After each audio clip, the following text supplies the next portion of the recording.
bespoke radio for the masses. Headline edition, July 8, 1947. The Army Air Forces has announced that a flying disc has been found and is now in the possession of the Army. If the game is rigged, change the game. Game changer. I occasionally think how quickly our differences worldwide would vanish if we were facing an alien threat from outside this world. This is Fade to Black with your host, Jimmy Church, on the Game Changer Radio Network and KGRA, the Global Radio Alliance. I need your help to get to the year 1985. You're listening to Fade to Black with Jimmy Church on the Game Changer Network.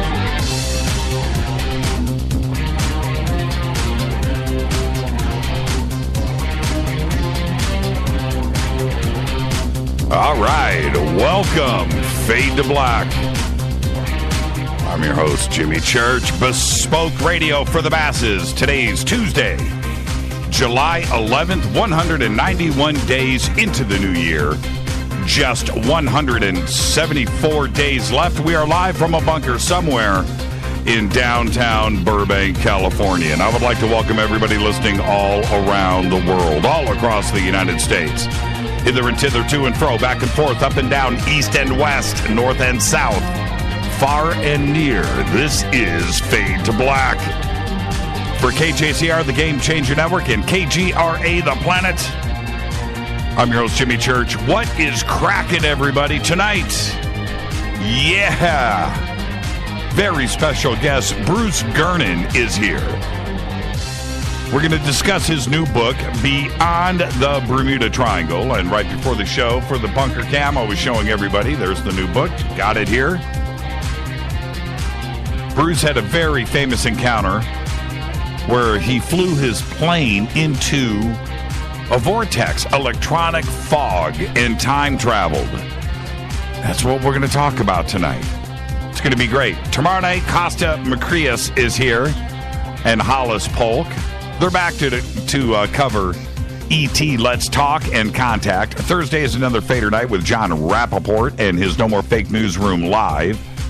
Follow us on Twitter at JChurchRadio. That's what you want to do, at JChurchRadio. Facebook, YouTube, everything is Fade to Black. Jimmy Church Radio. Go right now. Follow, like, and subscribe over on our website. The little buttons are right there. Come and hang out with us on Twitter live tonight, too, as well. Hashtag F2B is how you do that. Hashtag F2B. Any questions or comments during the show? Hashtag F2BQ. You can also email throughout the show. It is Jimmy at jimmychurchradio.com. Now, breaking news. In a couple of minutes, looking at the clock here, we're counting down. We're going to do a simulcast with Clyde Lewis and Ground Zero. Love it when we do the simulcast with Ground Zero. So we're going to do that in a couple of minutes. We're going to be talking about the ECETI opening that was discovered up on Mount Adams, on the top of Mount Adams. And yeah, it's gone a little bit viral in our little community, and it's pretty exciting news. And so we're going to do that in a couple of minutes. And then tomorrow, I'm going to be over on Dave Schrader's show, Beyond the Darkness, and we're also going to be talking about the video that we just released. All right, now, as we're waiting for Ground Zero here, let's see what's going on. That's August. Oh, August 29th. No, August 25th. Oh, okay, I'm confused. ECETI. You go July 29th to... That's Clyde. They're in a commercial break right now. They're coming back in 1 minute. So there you go. Kind of fun, huh? All right. We got about 90 seconds before we do that. So let's do this really quick as we wait. Don't forget to check out our sponsors, Life Change Tea, getthetea.com, River Moon Coffee, New Pharma, and Studio Dome Speakers. All the banners are over at jimmychurchradio.com. And I want to say, as we get this show cracking, happy birthday to Fade or Not. Michelle Harris today is 29 years old. I know how old she is, but I'm just going to go with 29 years old. Richie Sambora today is 58, and he is the real vocalist of John Bon Jovi. All right. On this day in history in 1979, OTD Skylab crashed back to Earth. Actually, it crashed into Australia in the Indian Ocean. And now let's see where we're at here. Let's see. Okay, they're still in commercial break. And this is great. This is fun stuff. Fader fact, inventor of the web, Tim Berners-Lee, said he has one regret, adding the double slash, right? Slash to URLs. He says in retrospect, it was totally unnecessary. All right, tonight, very special guest Bruce Gernon is here. We're going to discuss. And this is Ground Zero. Here we go. Tonight we have a special arrangement with Jimmy Church, Fade to Black, who is on the air right now. We're going to do a simulcast with him as soon as we can get him on the air with us. The reason why is we got some breaking news out of ECETI, and of course that's the area near Mount Adams in southeastern Washington. Jimmy was just up there for he was speaking at an engagement there. And Jimmy, you up there? You there? I'm right here, Clyde. Fantastic. We have to do this quickly and get you right on the air because some exciting news coming out of ECETI. Now, we've been to ECETI many times. I've been to ECETI. You just got there. Was this your first time at ECETI? My first time, Clyde. Yeah, absolutely. And, I told you when we were in Roswell a while back, you should go to ECETI because it's an experience that you will never forget. And so tell me about your experience at ECETI, first of all, how it went for you. Yeah, this is how it went down, Clyde. And welcome to Fade to Black, everybody, and hello to everybody out there with Ground Zero. It's great that Clyde and I do these simulcasts from time to time. It's really cool for both of our audiences. Now, that being said, we went up there for their July 4th weekend celebration and conference. And we got there Friday, and I was on the air with you with Ground Zero. That was great. Yeah. But I had no idea. You did, Clyde. See, that's the thing. You knew what I was in for. We did not. And there are a lot of magical things that go down at ECETI. It's known for its UFOs and for the sightings and the sky watching. It's known for that. It's known for other things that occur over the weekends up there, like for you, you had your baby Bigfoot sighting. I had a Bigfoot sighting there, yeah. Yeah, and I've heard all of these things. So, and I wasn't quite prepared for some of the enlightenment and some of the other things that, quite magical about ECETI. But then the next morning, we wake up and we head out to Skywatch Field and I'm videotaping and doing some stuff, some documenting. Mm-hmm. And I come back off of the field and this is what happens. And yes, it is breaking news because it's amazing. An opening showed up on the top of Mount Adams. Now, there have been reports, as you know, about a hangar door that has been camouflaged and objects fly in and out of it, and they videotape some of it on the mountain, but they've never been able to find the actual door. So right. I'm walking off of the field, and one of the attendees there, his name's John Esch. I hope he doesn't mind me saying his name. And he comes up and he goes, Jimmy, I just found a door on the mountain. He hands me his binoculars, Clyde, and I pop them up and I look, and there it is. Now, it was very obvious. I couldn't see it at first, but once you see it and locate it, I don't know how big it is, but it's got to be a few 100 feet wide, right. A couple of 100 feet tall. Now, you've seen the video. I'm sure you have it up on the Ground Zero website. I do. And let me just tell you this. I saw at night the area open that you have on video that's a daylight video. Right. But at night we saw it open. We saw a light come out of the mountain. We saw it open up. We saw these other lights come flying out of the mountain.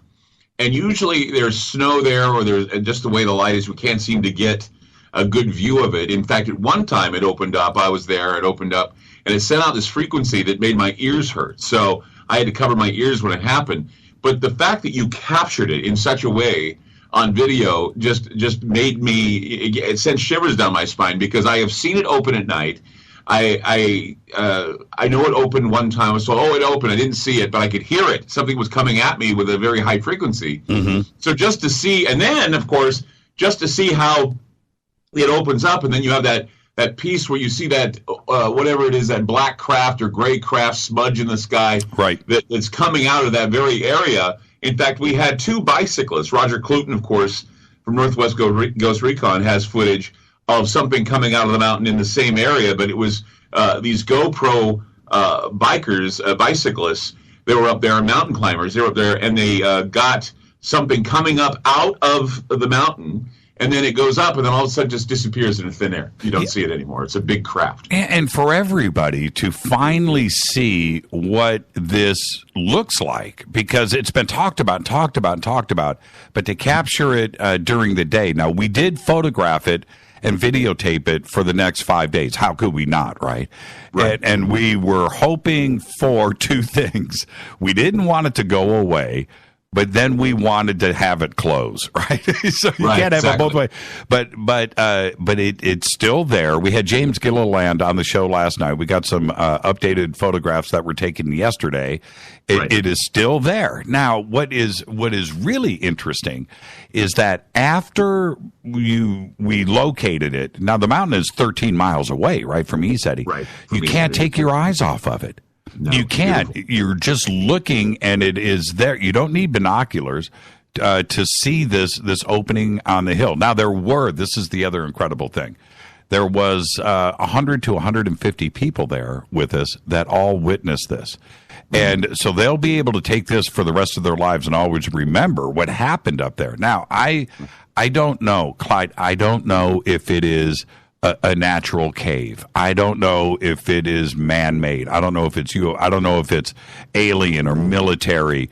And we won't know that until we get up there, with a helicopter or a plane. I think it's too high for a drone. It's also very windy. So, well, Rogers wanted to camp out there. He wanted to go up there and camp out in that area, and he tried to arrange for the hikers to go up. But once they got a shot of that craft coming out of the side of the mountain, some of them, I don't know if it's okay to say this, but some of them had to go into hiding because they got so much ridicule from other people that they worked with or they hiked alongside that they wanted to keep it quiet. But then, of course, we got a hold of the footage. We showed it at Contact in the Desert 2 years ago. So, I mean, this is some amazing stuff that finally we're getting, some hardcore evidence of daylight activity, because I know that a lot of the nighttime activity people always write off as satellites or something else, anomalous glowing in the sky. But to have the daylight stuff, to have that video that you have, I think is a wonderful piece of evidence to show people that, yes, something is going on in that mountain, and there may be a base inside the mountain like James Gilliland has claimed all along. And this is the other amazing thing. We went back through our photographs, Rita, myself, and Jason Quitt, and others, and there were all kinds of daytime craft in our photographs. We were taking so many we didn't have a chance to review. But we like that object that you just described that I captured. It's right there. Rita got two amazing shots of this round sphere in one, and as it moved across the sky, check this out, Clyde. I'll send you the pictures. Feet came out from the bottom of it. You have to see this, man. This baby's preparing for a landing. I can't explain it. I saw a black triangle. It was a huge black triangle that landed in a back area. I don't know how many years ago it was, but it was. At first, I thought it was just truck lights. I thought a truck was parked out there, and I looked, and the thing had red lights on each tip.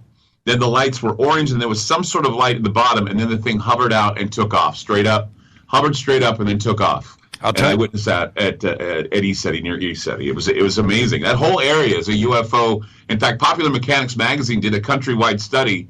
They issued a report in its findings, and they said in a U.S. map of the top UFO hotspots and how to report a sighting. This was in December of 2009. They said that Yakima County, Washington, Klickitat County, and Skamania County are ranked fourth in the nation for the most UFOs spotted in a less populated county. So that area is a hotspot according to Popular Mechanics. And I'll tell you, the other convenient thing about this is everybody's asking me about, hiking up there, getting up there.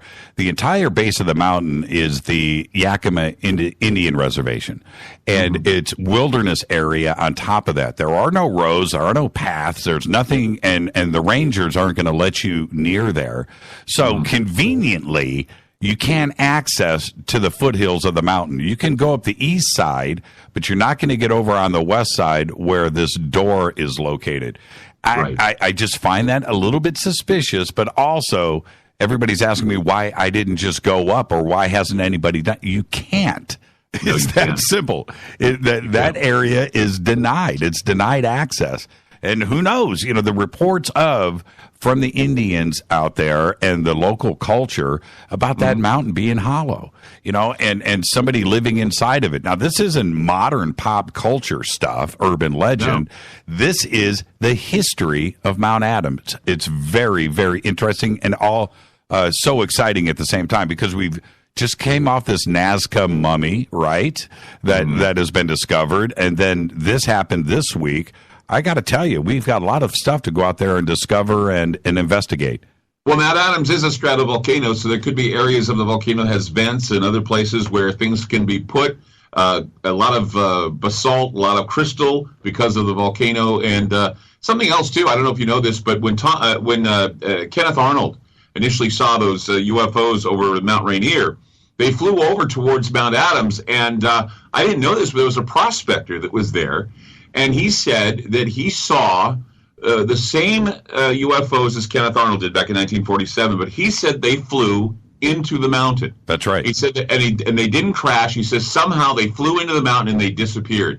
So if that prospector back in 1947 and of course the saucer summer, the summer of the saucers, where there was Maury Island, Kenneth Arnold, and Roswell, if that prospector saw something flying into that mountain, and there has to be somewhere these craft go, and it could be in that hole or that cave or that camouflage door that you discovered while you were up at ECETI, which, once again, I have to tell everybody who's listening, it's the most fantastic find because we've seen it open at night, and now there's no mistake that what we're seeing is something that is releasing balls of light into the air, and with the daylight photographs that you and Rita have taken there at ECETI, we certainly are seeing that there are daytime photographs that indicate there's something flying out there in near Mount Adams in Washington State.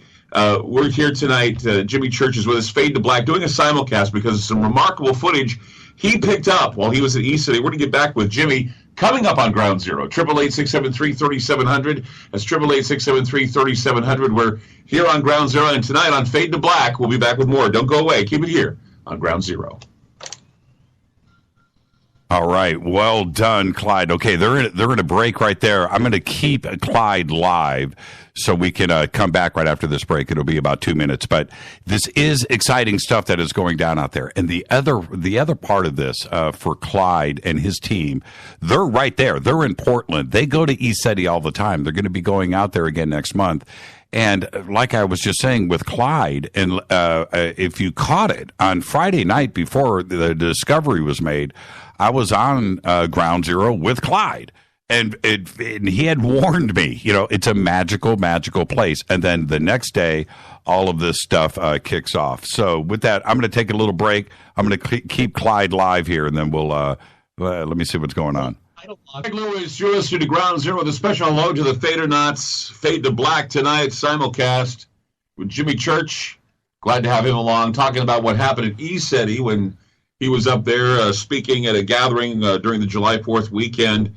Got some great shots of the mountain there, Mount Adams, an area where a lot of people believe these unidentified flying objects, whatever they may be, these glowing objects, fly out of this hole in the mountain, and he got great footage of it.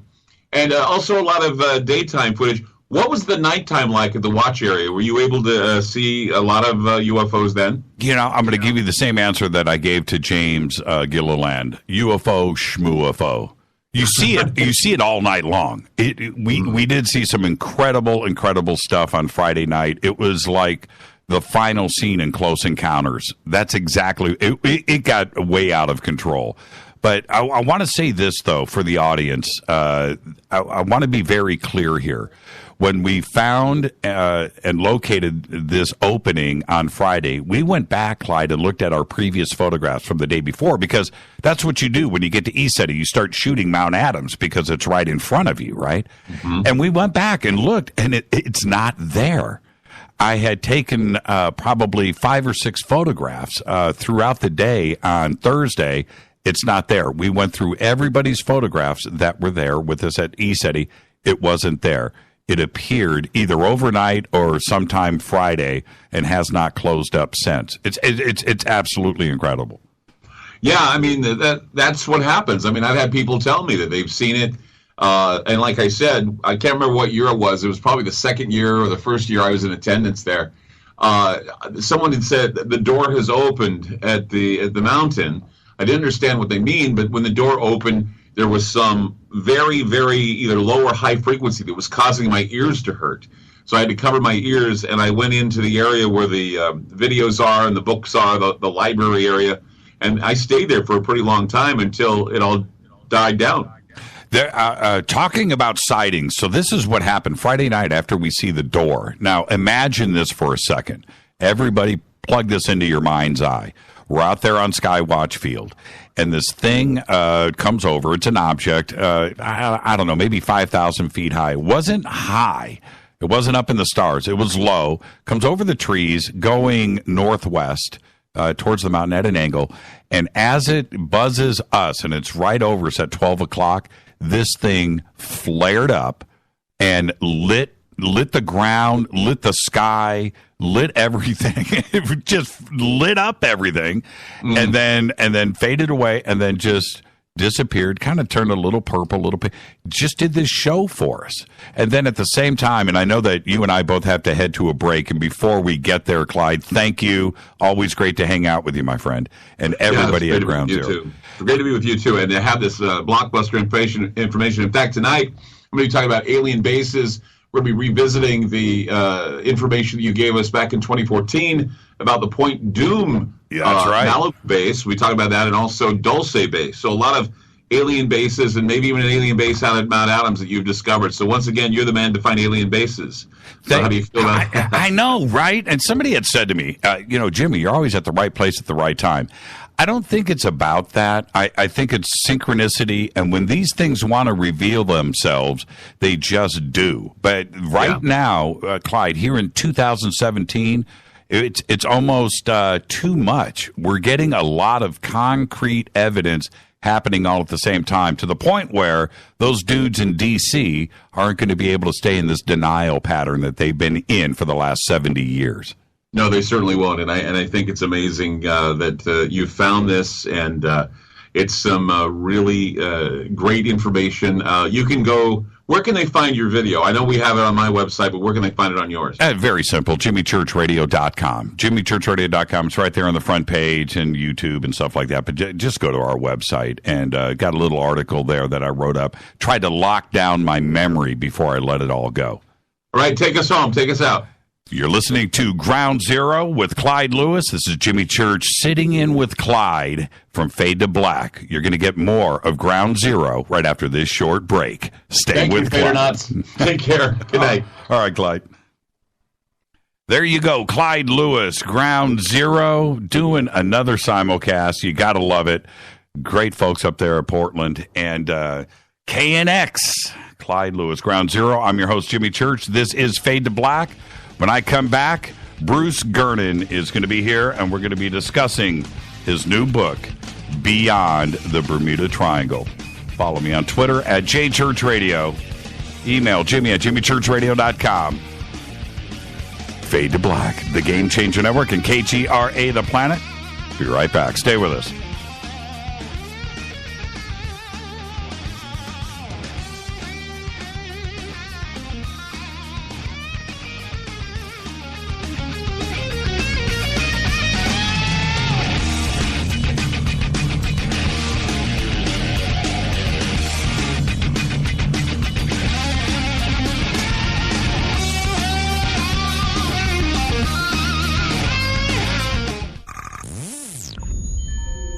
You're listening to Jimmy Church, Fade to Black.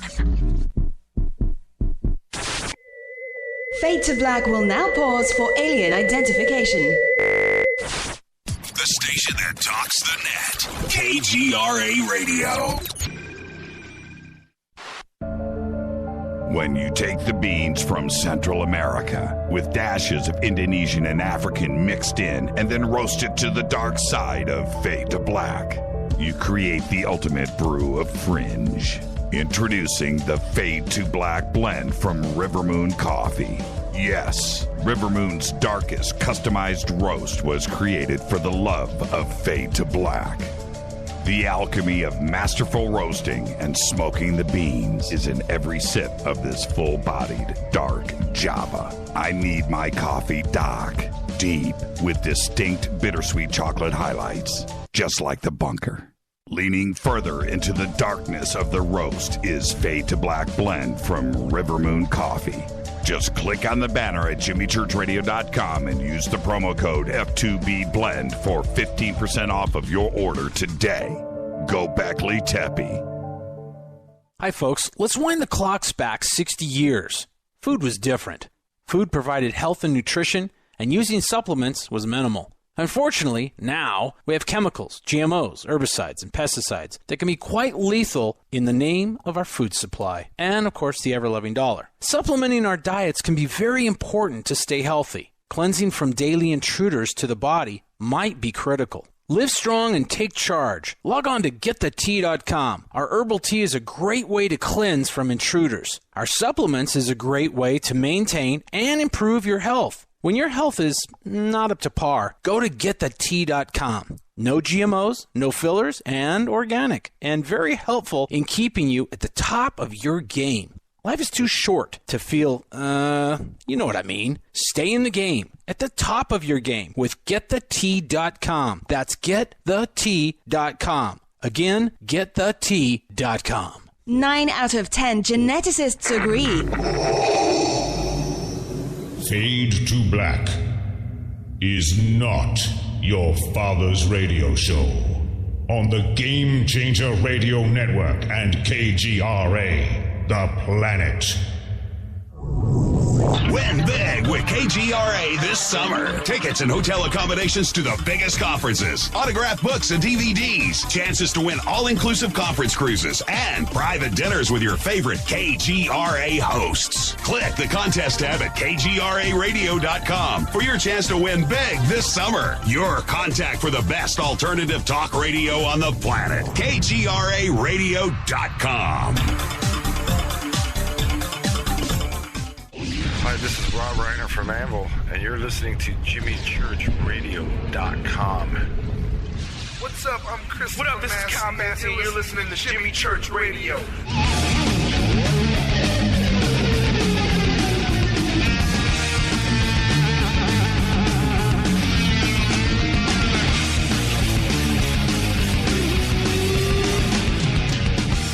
All right, welcome back.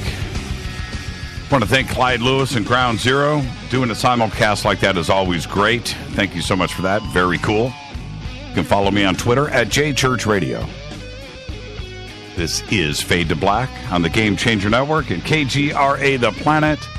And tonight, first-time guest Bruce Gernon is here.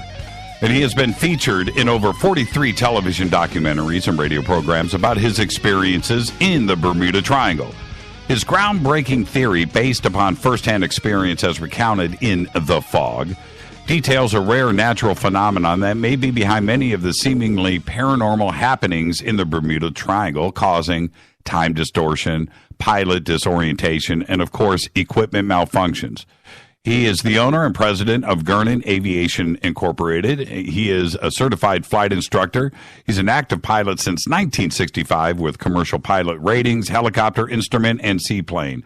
Gernon has owned and flown two A-36 Bonanza aircraft, Cessna 210, Cessna 182, Ray Amphibians, and, of course, Piper Cherokees. Tonight, we're going to discuss his new book, Beyond the Bermuda Triangle, True Encounters with Electronic Fog, Missing Aircraft, and Time Warps. He co-authored this again with Rob McGregor, and I would like to welcome for the first time to Fade to Black, Bruce Gernon. Bruce, good evening. How are you? Hey, Jimmy. All right, great. Thanks for having me on your show. Absolutely, Bruce. And as a first-time guest, you get the first-time guest disclaimer. So let me get this out of the way, which is this is just you and I sitting on my couch having a conversation as friends. Where we start, where we end, but we're going to end as friends. There you go. You ready to go? Sounds good, yeah. Now, Bruce, what I would like to do first, your experience, your encounter in the Bermuda Triangle is well documented, and you've told the story many times, but this is the first time that you and I have had a chance to sit down and talk about this. So take us back, because it's going to set up the conversation for the rest of the evening here. Take us back to 1970 on that flight. What were you doing? What was your intention? Why were you flying out to the island? And then take us through the experience. Okay, yeah, I'd be glad to. Yeah, it was back on December 4th when the event happened. And it took place in Andros Island in the Bahamas. That's the largest Bahama island. And it's about 160 miles from Miami. And I had been going there for almost 3 years. My dad and I were working on a project there to develop a resort on the island of Andros. And so it was like a routine flight for me. Made it maybe a dozen or more times in the past. And we went there on, it was like a Thursday, and stayed there all day Thursday. And then we were planning on coming back on Friday, on the 4th of December, 1970. And there was no telephones on that island back then. And we had to kind of guess at what the weather would be like. And so we got up in the morning, we were planning on taking off, but there was a steady downpour and overcast and steady showers over the island. So the weather didn't look too good. So we waited. And then finally in the afternoon, it started to light up a little bit. It was still overcast, but and the rain started getting light. So we decided we'd go ahead and take off.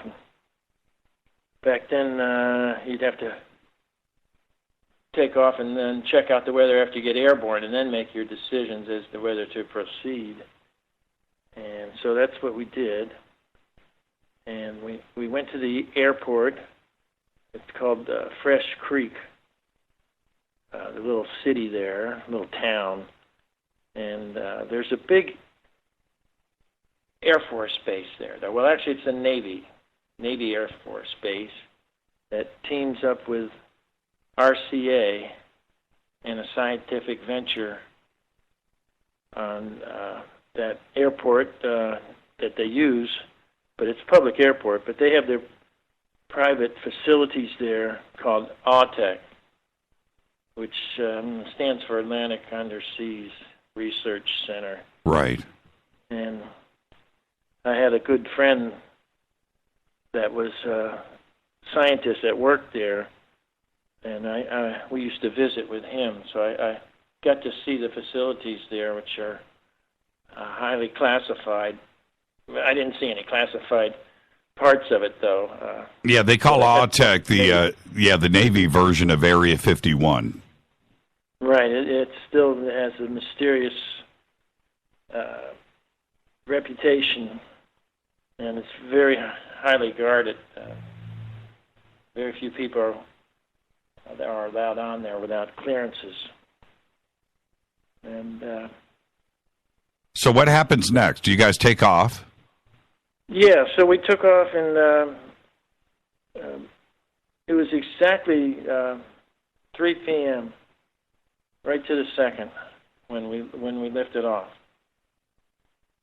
And I can remember making a pass over the little terminal building, waving goodbye to my friend, looking at my watch as a second hand past 3 o'clock.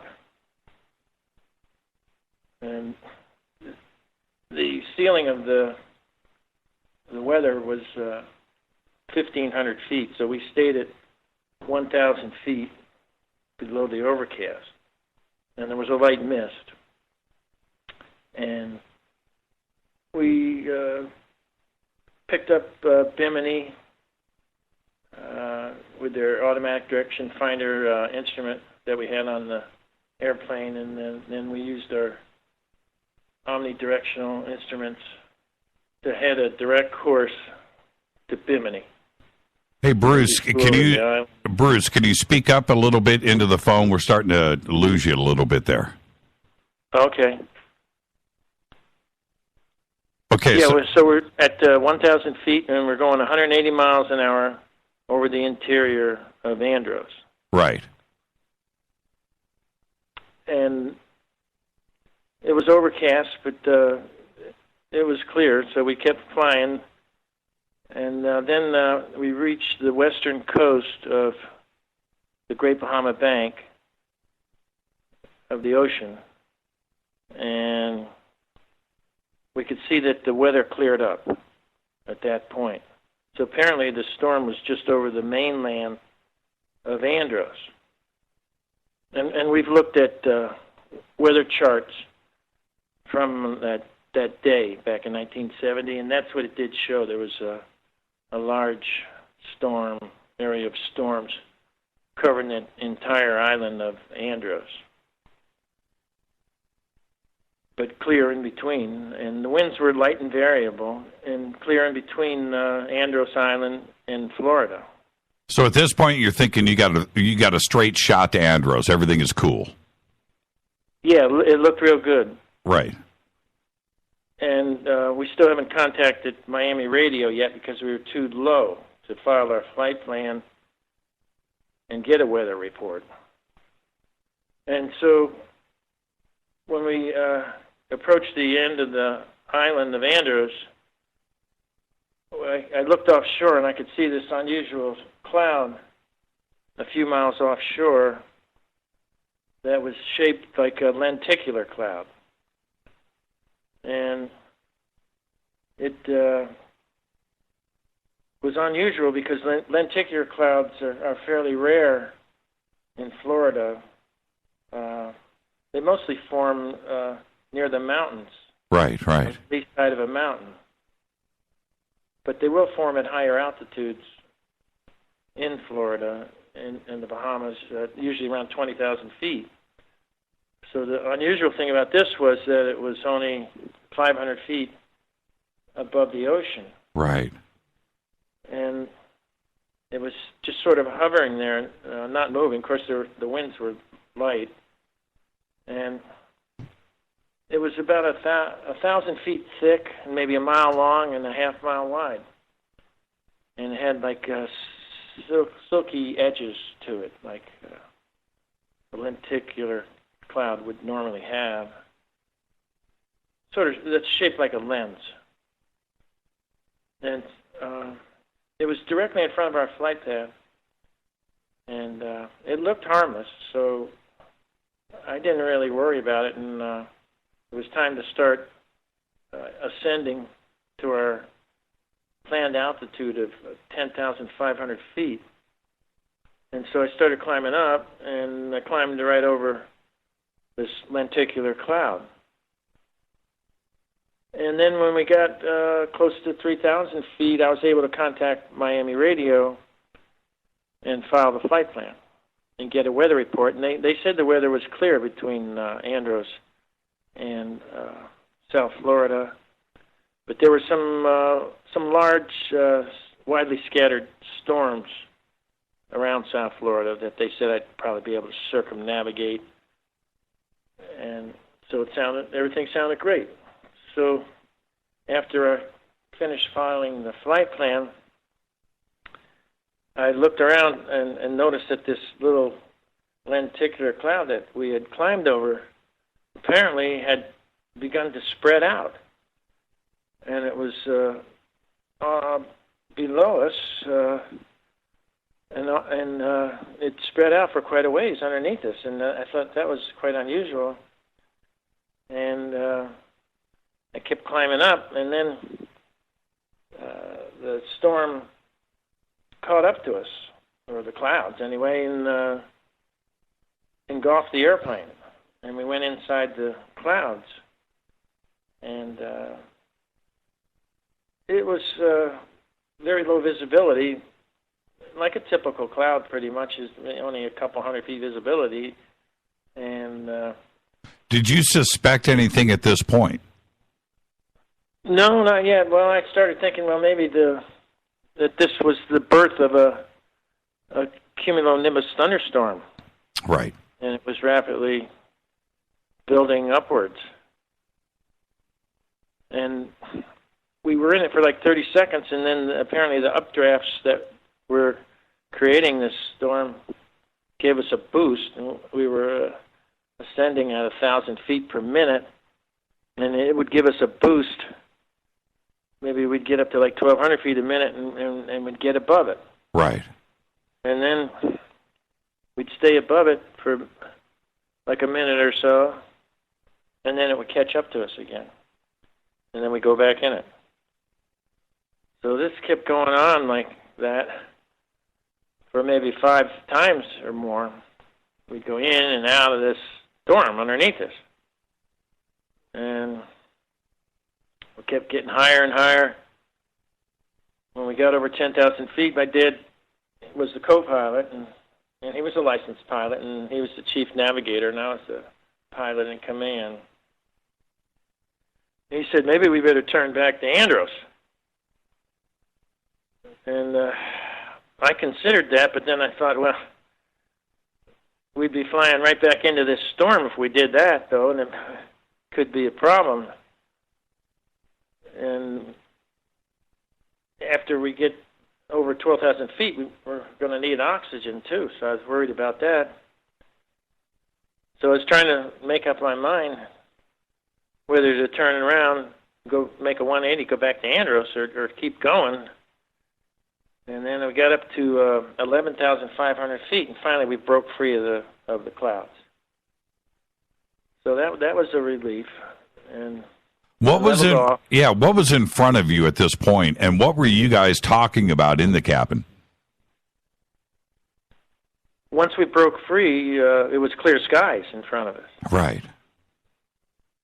And we were talking mostly about trying to decide whether we should turn back or not while we were going in and out of the clouds. But once we broke free, then that made the decision for us. We were in the clear. We thought everything was great. Visibility was good, at least 10 miles. But the unusual thing was, when we looked behind us and to the sides of us, this small lenticular-shaped cloud had spread out at an incredible rate. It had spread out as far as we could see on either side of us, which was like 10 miles, so that we could see at least 20 miles of this storm, and it looked more like a squall at this point. And now the ceiling, the top of it was probably around 20,000 feet high. Wow. Yeah, and it was shaped in the form of like a semicircle, which was unusual also. There was, on either side behind us, I could see the curves of the storm curving around and going in front of us. And that was a bit unusual, but I actually tried to forget about it at this point and adjusted the controls of the airplane and leveled off. But I maintained altitude at 11,500 and started cruising. You know, we were climbing up at 105 miles an hour, and I started cruising at 195 miles an hour. But what I didn't realize at that point was that we were going forward at 105 miles an hour while we were climbing, and this storm was going faster than we were. Right. Started to push you? Not really, no. It was like spreading out. Right. It gave us a little boost upward, but I don't think it really pushed us forward, though. Right. Very interesting. And at what point do things start to change when you started to realize that something strange is happening here? Well, that'd be coming up in like 5 minutes. I didn't think anything real strange was happening until about 5 minutes later, after I was cruising. I'm looking in front of me now, and I can see another squall-shaped storm in front of us. Only now it's built up to over 40,000 feet. And then it's also got that strange semicircular curve. Only now the curve is in front of us instead of behind us, and it's curving toward us. And I couldn't climb over it, so I'm thinking, well, maybe I can descend and go underneath it, and I take a good look, and it's like it didn't have a ceiling, a surface ceiling like most clouds have, or storms usually have a ceiling of 1,000 feet or so, or rain at the ceiling, but this it appeared to be just laying right on the surface of the ocean. Right. And then continuing up to 40,000 feet, so it's a wall. Yeah, it was like a wall, and it was perfectly curved. Unlike a normal squall, it usually has some sort of scallop edges to it. And let me ask you this, Bruce, because if this is appearing in front of you, how far out in front of you was it? And at this point, are you committed? You have to fly into this. You can't turn around. Well, I didn't want to turn around and go back into what I just Right. So you're committed, right? Pretty much, yeah. And I'm on instruments the whole time, navigating a direct course to Bimini. Right. And so as we got close to the edge of the storm, we were about 100 miles east of Miami and 45 miles, east of Bimini. And I maintained the instrument course, and I went ahead and I penetrated into the storm. And it was different than the clouds we were in before.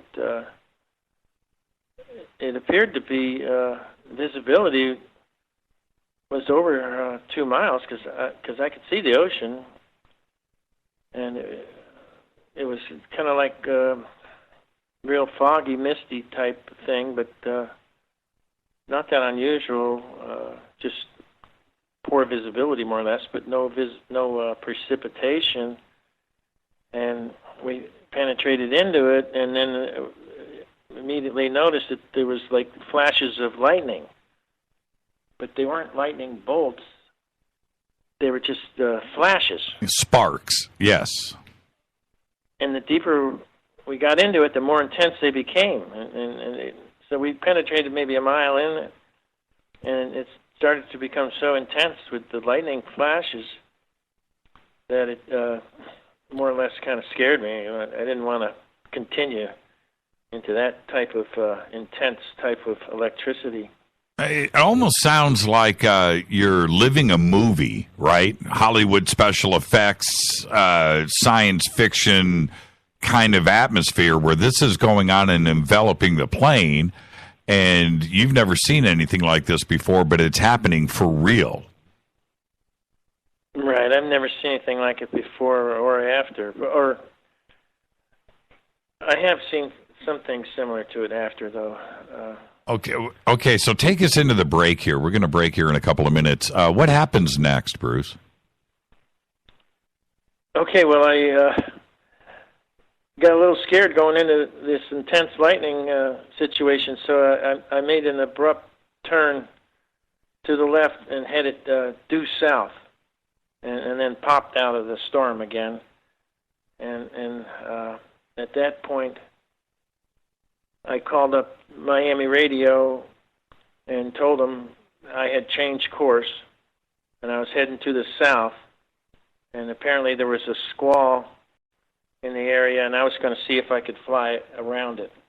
And they said, okay, fine, give us a call after you get around the storm. And I said, okay, I'll call you back when we get around it. So when we come back, I'll tell you what happened next. Well, we've got a couple of minutes here. Oh, okay. Yeah. So what happens next?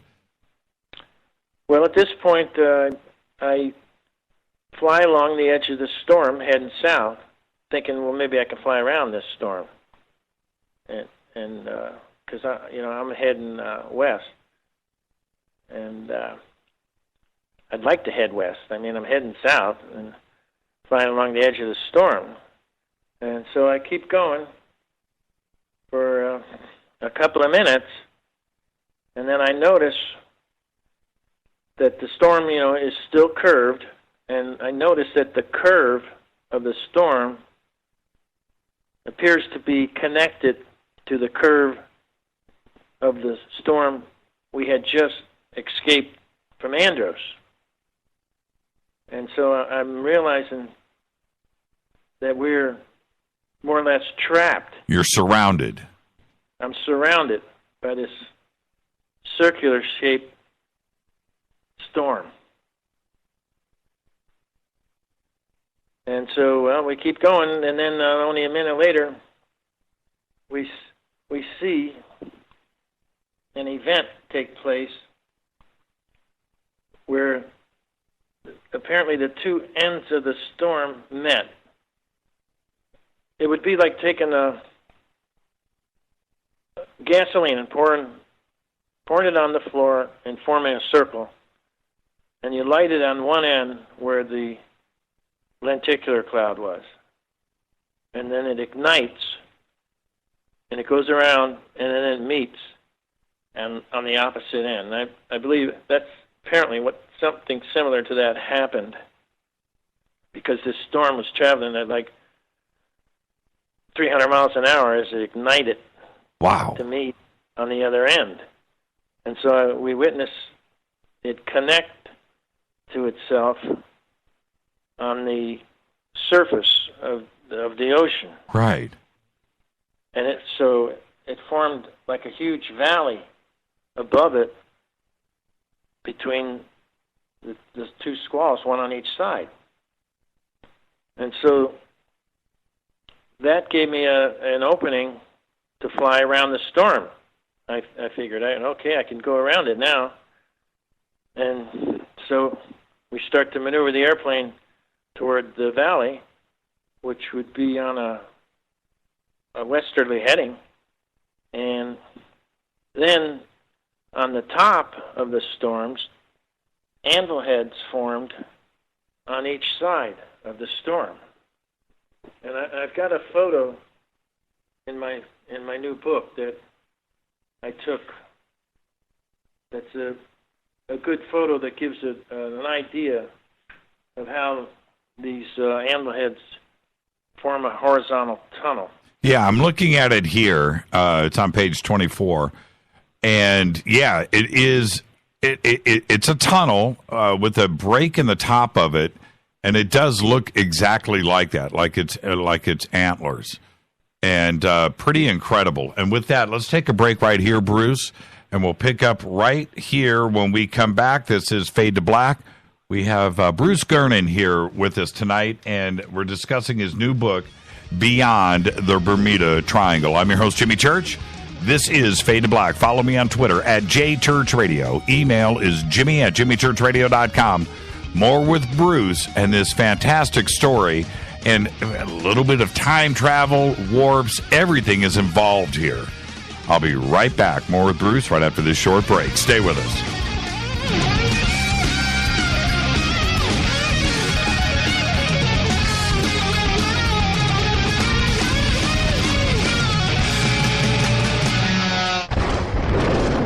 This is Fade to Black with Jimmy Church on the Game Changer Radio Network and KGRA, the Global Radio Alliance. This is KGRA Digital Broadcasting Station, Salt Lake City, Utah, Van Buren, Arkansas.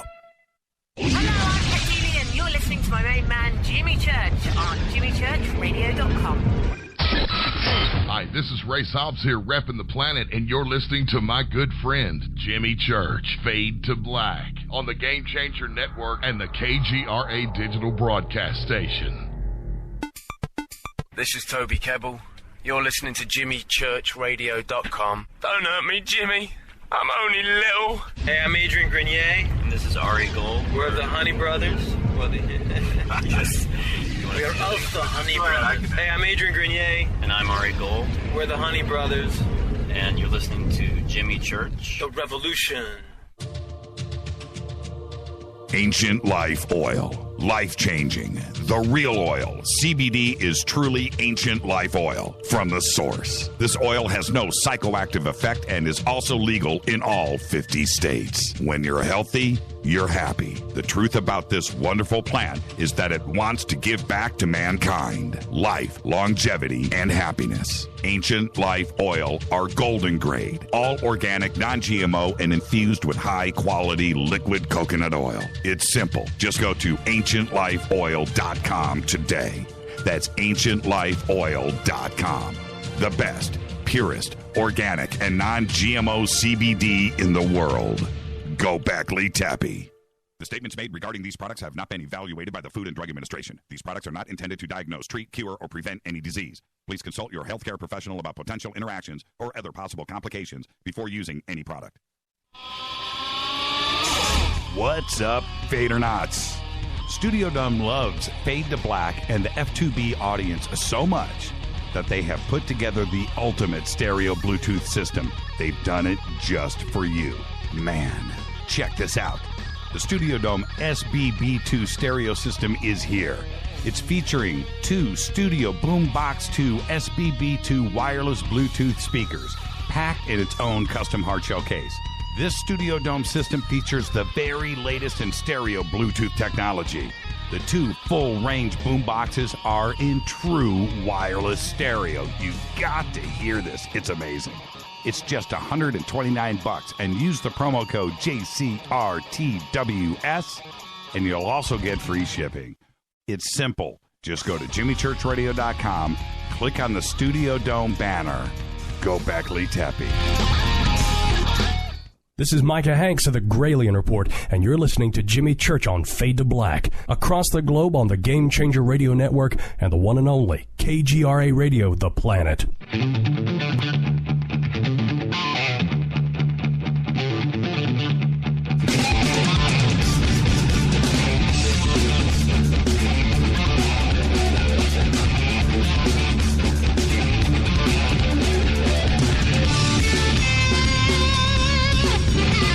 All right, welcome back. Fade to Black. I'm your host, Jimmy Church, on the Game Changer Network and KGRA, The Planet.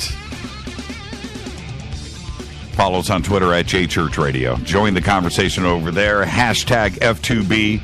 Our guest tonight is Bruce Gernon, and we're talking about his new book, Beyond the Bermuda Triangle. And Bruce, on December 4th, 1970, and his partner, co-pilot, are heading to Bimini. And have left Florida, and they get surrounded by some clouds, and things happen. They get enveloped. And then, as he sees a break in the clouds at this point, it's a round hole. It's a circle, but it's got these two connecting clouds up above it that aren't touching yet. There's a break there. He calls it the antlers, and that's exactly what it looks like. It's a tunnel through the clouds, and he turns his plane towards this. I guess you can call it a tunnel at this point, can't you, Bruce? Yeah, absolutely. I call it a time tunnel vortex. But you mentioned that you were looking at it on page 24. Yes. And that's actually like an artist's rendering. It's a computerized illustration that I created. Right. You could go to page 120, you see some actual photos, 2 actual photographs. I'm looking at it here. Yes. Oh, yes. Yeah, most excellent. Most excellent.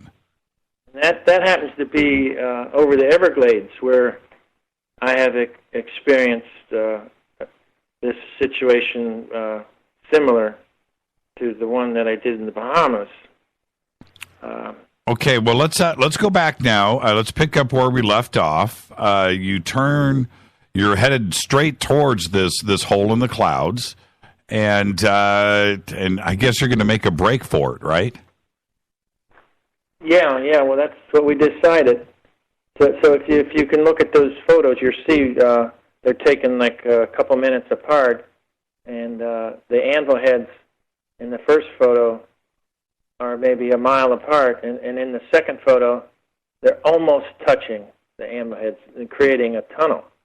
And if you look to the right, you will see another hole in that storm, which is a horizontal tunnel, and it's about, in this case, about 5 miles long, and that's very similar to the tunnel that we flew through, but ours was more like 10 or 12 miles long.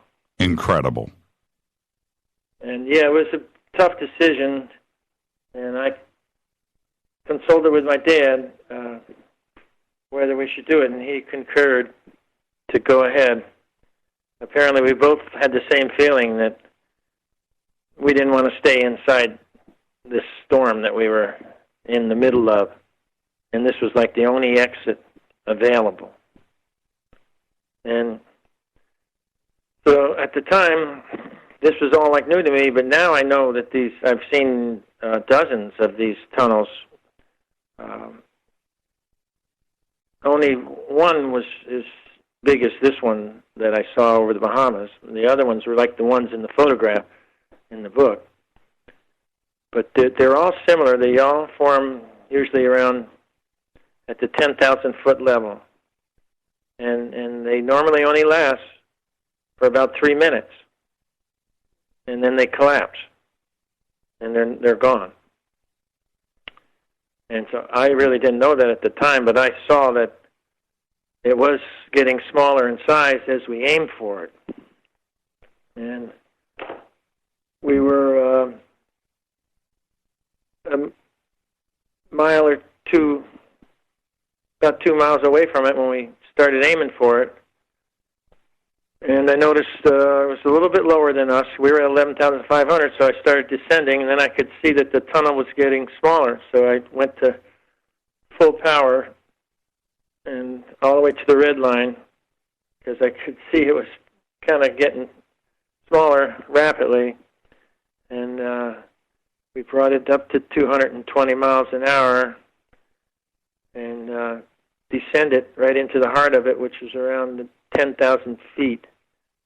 And when we entered it, it was probably maybe 700-800 feet in diameter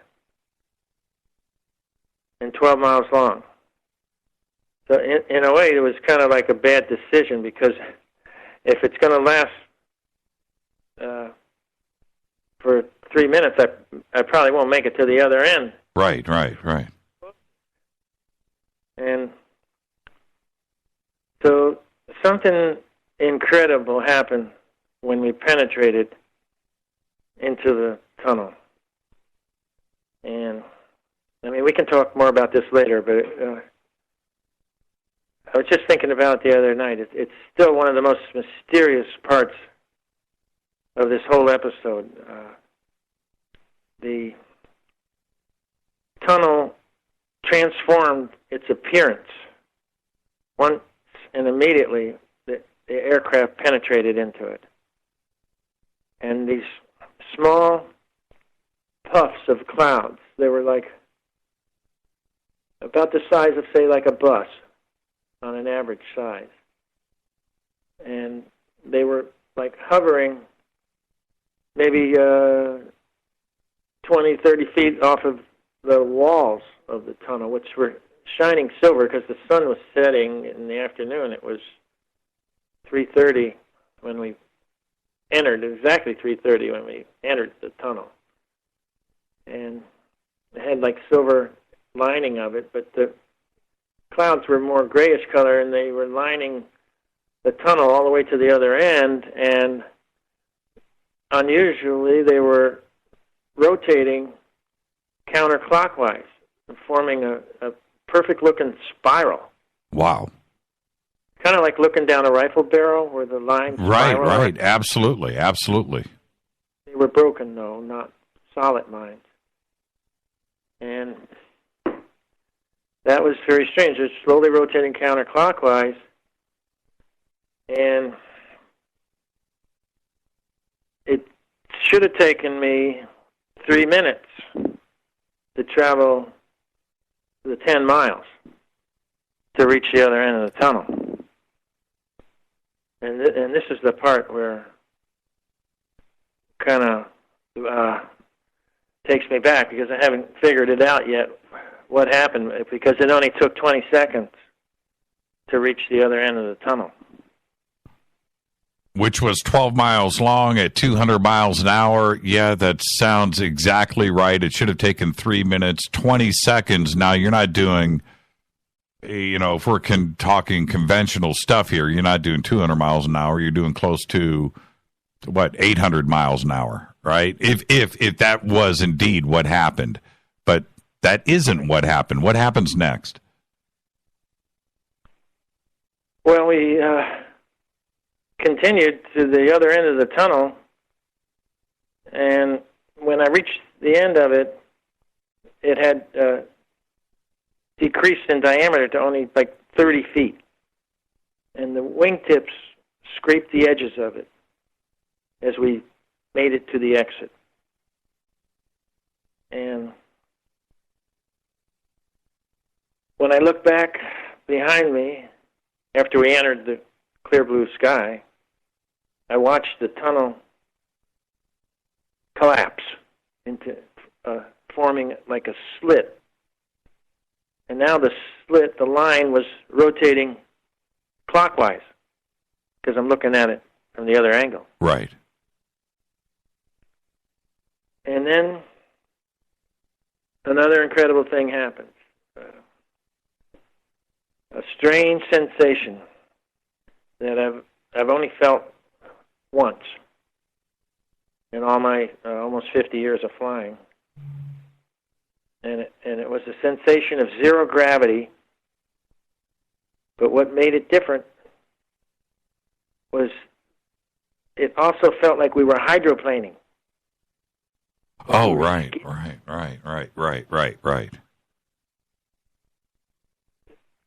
And it was, kind of the feeling that gets your stomach, Right, of course. And it lasted about 10 seconds. And was the plane changing directions? It's still going, when you say hydroplaning, was it like turning to the left and turning to the right, like out of control? No. I was going dead straight. I didn't dare make any turns at this point. Right. Okay. And this is what's interesting here for me. If you were traveling at that speed, that plane can't handle it. Would have broken apart, right? Oh, well, yeah. At the speeds, if you could try to calculate how fast we were going, sure, it never could. It would disintegrate. It would disintegrate. Did you look at your watch at this point? Did you check the time? You went in at 3:30. Right. I did check the time. It was only like 3:30 in 25 seconds. Right. And this feeling lasted only about 10 seconds. And then I'm looking for the clear blue sky, and it's gone. And everything is fuzzy. And what happened at that point is I became captured by what I call electronic fog. And we can talk about that more later, because electronic fog is a term that I created a long time ago, and I've been trying to tell people about it for all these years, and especially pilots. And it's very important for the whole world to know about what electronic fog is. So anyway, everything turned all fuzzy, and I look at my instruments to give me a check as to my position, which should be maybe 85, 90 miles east of Miami, and I couldn't determine my position with the instruments. And I'm wondering, what's wrong with me? And so my dad was the expert navigator, so I told him to give me a position fix. And he could normally do that within just 20, 30 seconds. Right. And so he starts fumbling with the instruments and for a minute almost, and he says, there's something wrong here. And so then I take a better look, and it's like all the electronic instruments, the navigational ones anyway, are malfunctioning. And even the wet compass, the basic whiskey compass, is rotating counterclockwise slowly all by itself. Have you ever seen that before? No. Right, of course. And everything outside is like sort of a fuzzy-looking haze, a little bit different than mist or fog, or hard to explain. There's been many pilots in it, and they can't explain it very well either, because everything isn't normal anymore. That you can't see the horizon, you can't see the sky, and well, depending on your altitude, I mean, we were 10,000 feet, but the surface of the Earth. Well, and so what were you thinking at this point? I know that you probably weren't going supernatural, but did it feel like another dimension or another, because you were expecting the clear blue sky, you cleared the storm, you come out of the tunnel, and it should be all problems have now ended for you, but now it's not that. You're looking at something that is completely foreign. Did you feel, like you were in a parallel world or bizarro world of Superman? I'm not trying to make light of the situation, but did that start to enter your mind that possibly you weren't where you were supposed to be? Well, not at that point, no. But thinking back in time, yeah, I should have felt like that. But being a pilot, I'm trained to, number one, if there's any problems, the number one thing to do is concentrate on flying the airplane. So that's what I was spending, 100% of my thinking on, is flying and maintaining a direct course, which now I had to use my mind to fly a course because the compasses and the navigational instruments were not working. And fortunately, I had developed a mental compass in my mind. It was something that I had worked on for several months. Did your dad panic at this point, or was he still... Yeah, well, eventually. So the second thing you want to do after flying the airplane is communicate. So I tried to contact Miami Radio, and that worked. I was able to contact them. And I told them where I thought I was, 85 miles east of Miami at 10,000 feet. And I can't remember exactly what I told them, but whatever I told them, they could tell there's something wrong. Right. And he said...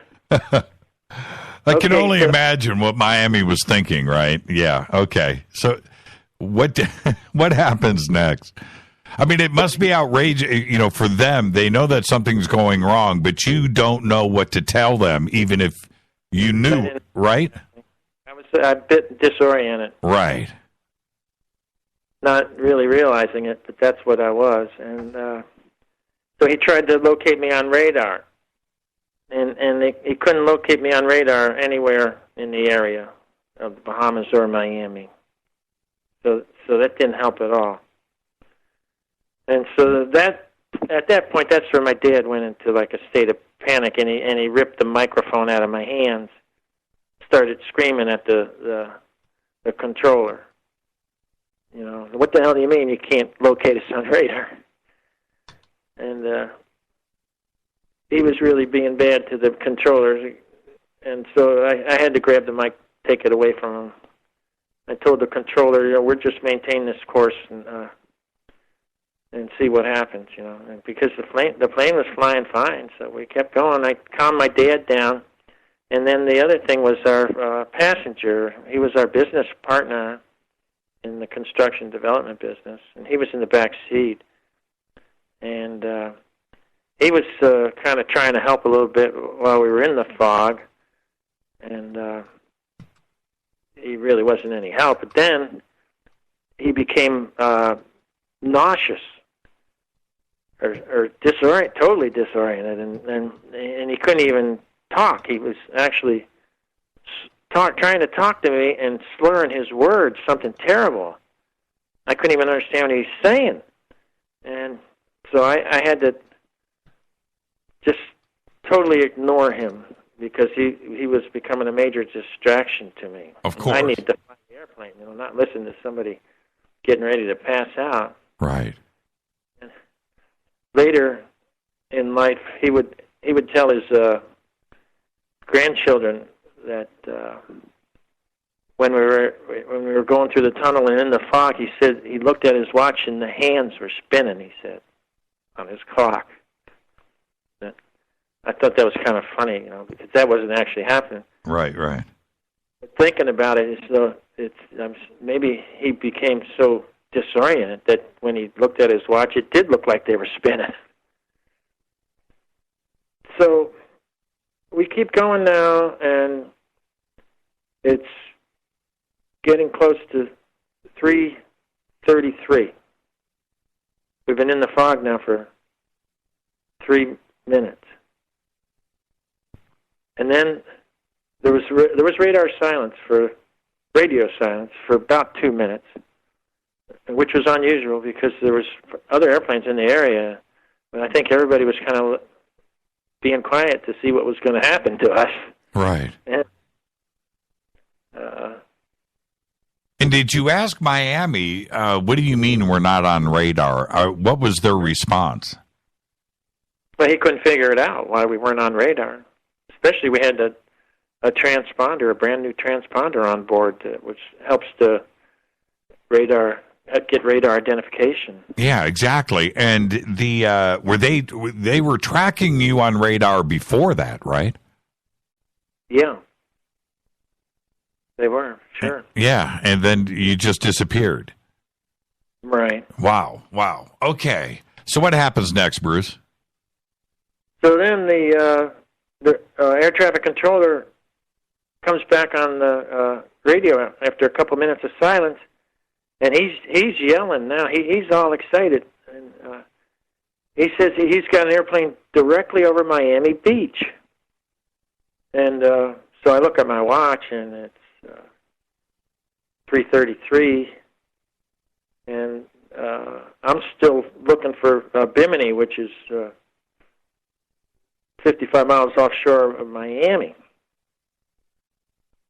We didn't fly over Bimini yet. And I told him, well, no, that can't be us. It would take another 30 minutes for us before we reached Miami. And then another very unusual thing happened. I call it an electronic dissipation of the electronic fog. And what's that? Back then I had my vision was 2010. So I could actually see things that most people couldn't even see. Especially like when we went through the tunnel. Mm-hmm. I memorized exactly the way that looked. And then I memorized exactly what this electronic dissipation was when the fog disappeared. At first, lines formed parallel to the direction of flight of the aircraft. And they were all around the aircraft, 360 degrees all the way around. And it was like an illusion because I thought these lines were several miles long. But in reality, they were maybe only 100 yards long. And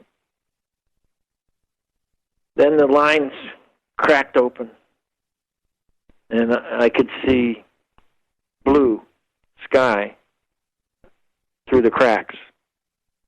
And then this took another 10 seconds as the cracks got wider and wider. And then within 10 seconds, all the fog was gone. And I immediately looked back, expecting to see a huge fog bank behind the aircraft, and it was clear blue skies. So that didn't make a lot of sense. No, you've been flying through this for quite a while at this point. You would expect to see all of this craziness behind you. Right. And, I could see over 10 miles behind us. It was clear blue sky all around us.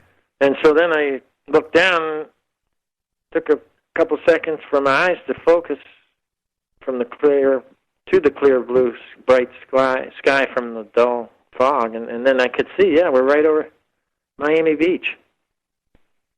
So I told the air traffic controller, "You're right, we are over Miami, and thanks a lot. We'll go ahead and head back to Palm Beach now."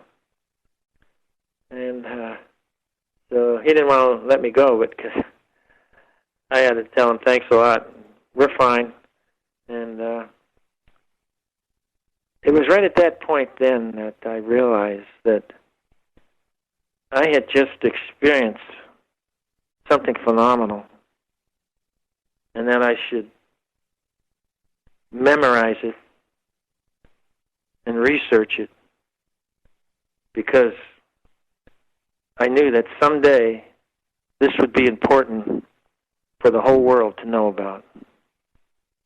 And we're gonna take a break right here. When we come back, I've got the questions. Okay, so I am going to. I've got a whole list of things. There are so many, Bruce, so many documented events that have happened in the Bermuda Triangle that simply can't be answered. So I've got all of those questions for you. What are we dealing with here? And certainly the definition of electronic fog is on the front of everybody's mind. And you coined the phrase, and you're the one that has experienced all of this. And I'm going to get to the bottom of it when we come back. Our guest tonight, Bruce Gernon, his new book, Beyond the Bermuda Triangle. I'll be right back.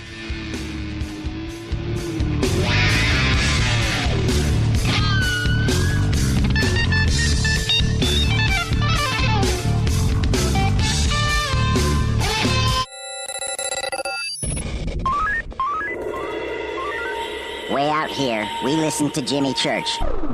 You're listening to Fade to Black. Always on the edge of the hottest alternative talk. Jimmy Church with Fade to Black. KGRARadio.com. ¿Qué tal, mis amigos? Yo soy Mario Carson, el tiburón, y los invito para que escuchen a mi buen amigo Jimmy Church Radio. ¡Claro que sí! Hello, Fadernauts. This is Jimmy Church, and I'm introducing New Pharma, a company whose products are based on science. Human function based on the endocannabinoid system, or ECS. New Pharma firmly believes in this science, and their research indicates that support of the ECS provides the beneficial effects for a healthy lifestyle. New Pharma's science includes relief capsules for pain relief, sleep capsules, which are natural support for occasional sleeplessness. Foundation is support for your ECS, and Fit capsules support your active lifestyle. Just click on the banner at jimmychurchradio.com and use the promo code F2B for a 33% discount on all of their products. Or visit newpharma.com for all of the knowledge on the science. That's GNUpharma.com. Go Beckley Tappy. Do you worry a lot? If you're forgetful, nervous, moody, or overwhelmed, chances are you're not protecting yourself from the ravaging effects of stress and anxiety. No matter the cause, ongoing stress and elevated levels of the stress hormone cortisol can rob your memory, your health, your quality of life, and your future. Now you can combat the effects of stress and anxiety while improving your memory and recall at the same time with the dietary supplement Calm and Clever. Studies show that the ingredients in Calm and Clever reduce cortisol by as much as 30% in as little as 1 to 2 weeks and increase your ability to recall facts, names, and numbers in 4 to 12 weeks. Calm and Clever was created by scientist Kurt Hendricks, a principal investigator in 2 NIH-funded studies on Alzheimer's disease. Try Calm and Clever for 2 months. You'll feel the difference. Call 1-800-758-8746 or go to calmandclever.com. You listen to us, and we listen to you. And so does the CIA. KGRARadio.com. Hi, folks. CBD is the home run hitter for health right now. Why, you ask? Because of what it does for the body. Unfortunately, I can't tell you all about the benefit. You know, there's reasons. Do your due diligence and log on to ancientlifeoil.com. That's ancientlifeoil.com. Ancient Life Oil uses organic ingredients and is blended in coconut oil for some of the best benefits. Legal in 50 states and non-psychoactive. Log on to ancientlifeoil.com. That's ancientlifeoil.com. You are listening to Fade to Black with Jimmy Church on the Game Changer Network. Oi, oi, I'm Reese Evans. You're listening to Jimmy Church. This is Revolution. The revolution will not be televised. The revolution is on radio. Ciao.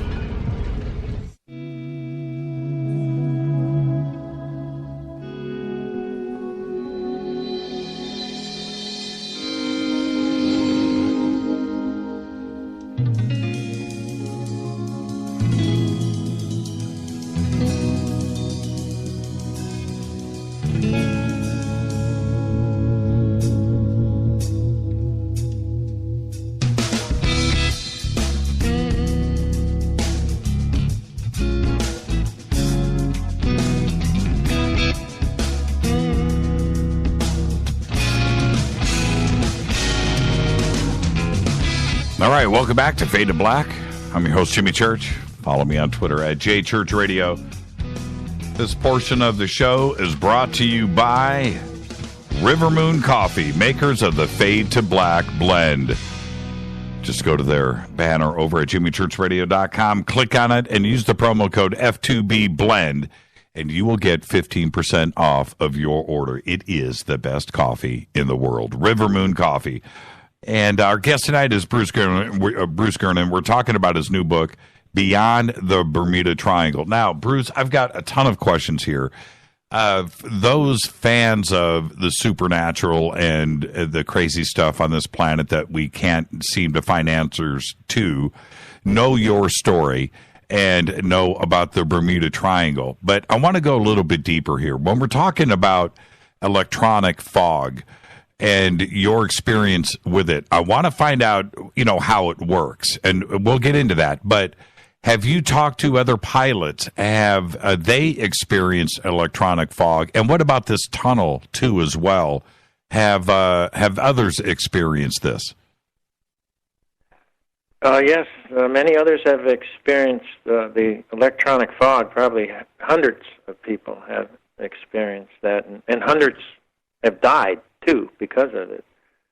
But I only know of 2 other aircraft that have flown through the tunnel vortex, and they're not with us anymore, though.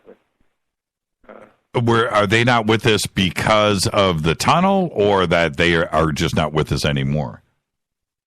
Well, one of them died going through it. He was in a little Cessna 172, but he had two passengers with him back in 1978, and he was heading in the opposite direction of me, and he entered the tunnel in the same exact area as me, right near Bimini, and I believe he planned on going to Nassau, but so he went into the tunnel, and they didn't make it to the other end of the tunnel. So he got spit out of the storm, and he's right over an island, and he's all disoriented, and he sees a road, so he goes ahead and he lands right on the road.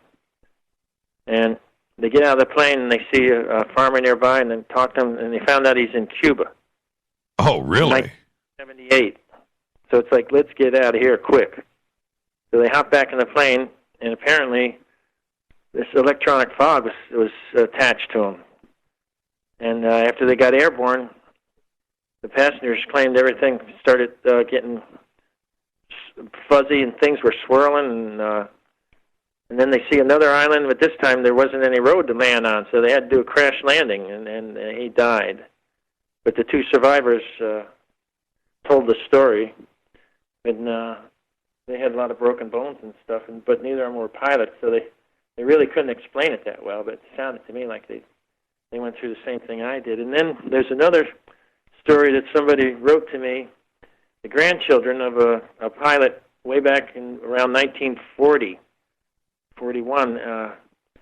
He was flying what's called a Gypsy Moth. That was like a Air Force Army training plane, double winger.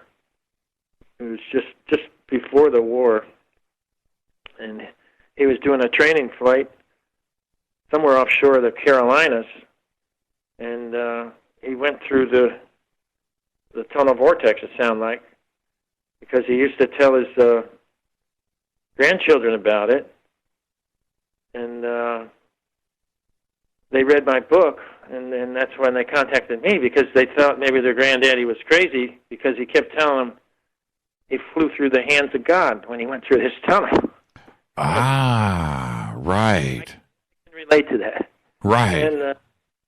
And when he came out of the tunnel, he was over land, and wasn't sure where he was, so he landed, and then he found out he was like a couple hundred miles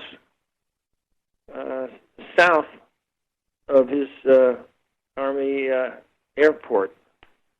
And he was in a biplane, which obviously doesn't fly that fast. Right, but this is a real sturdy biplane. It's an Air Force biplane. Right. And well, how does electronic fog work? Have you figured that out? Yeah, well, let me tell you what happened to him, though. Oh, okay, go ahead. It was getting dark, so he didn't want to fly back to the base. So he figured, well, I'll go back first thing in the morning, and I'll probably catch hell from the commander. So he flies back the next morning, and the commander says he thought he was going to get in trouble being a whole day late. And the commander says, how did you get here so early? He went back a day in time. One whole day. Wow. And I wanted to write the story in my book. That's a fantastic story, but they wouldn't let me put it in the book because the grandchildren are planning on writing their own book about it. Oh, that's how it goes, right? So, electronic fog, how does it work? Well, it took me 30 years to conceive basically how it works. I always had trouble. I couldn't figure out how is it when I came out of the tunnel, 3 minutes later I end up in Miami, and I never saw Bimini. I was in this fog. And then the fog immediately dissipated when I reached Miami. And I was like, at that point, after researching it for 30 years, and then I realized that what was going on is, I wasn't flying through this fog. I was flying with it. See, it's similar to like St. Elmo's fire. It attaches itself to the aircraft or the vessel or even a car. It can happen on land. And so when you're in a vehicle or an airplane, especially, you think, your mind tells you you're flying through this fog. But you're not flying through it, see, you're flying with it. It's going with you. And so it makes everything around you look like fuzzy. And so it can create illusions, too. And it can induce disorientation, especially to pilots that are not instrument qualified to fly the airplane on instruments only. And even then, if you're instrument qualified, it can still kill you because your instruments may not be working. So how are you going to fly the airplane? You basically have to use your mind. And what happens to a lot of pilots, and I've researched this and studied it, and I'm sure this is what's going on. There's so many pilots, so many cases where pilots get captured by this electronic fog. And then their instruments malfunction. And even the radio can go out. And what they do, the biggest mistake they make is they start to make turns. And like Flight 19. Sure, yeah. That's an example. And like the Malaysian airliner. Right. I was going to, I'm glad that you brought that up, Bruce, because Flight 19 been studied and researched, and we're all familiar with Flight 19. But right. With 370, we haven't even found it. That's the other thing. It just disappeared like Flight 19, right? That group of planes.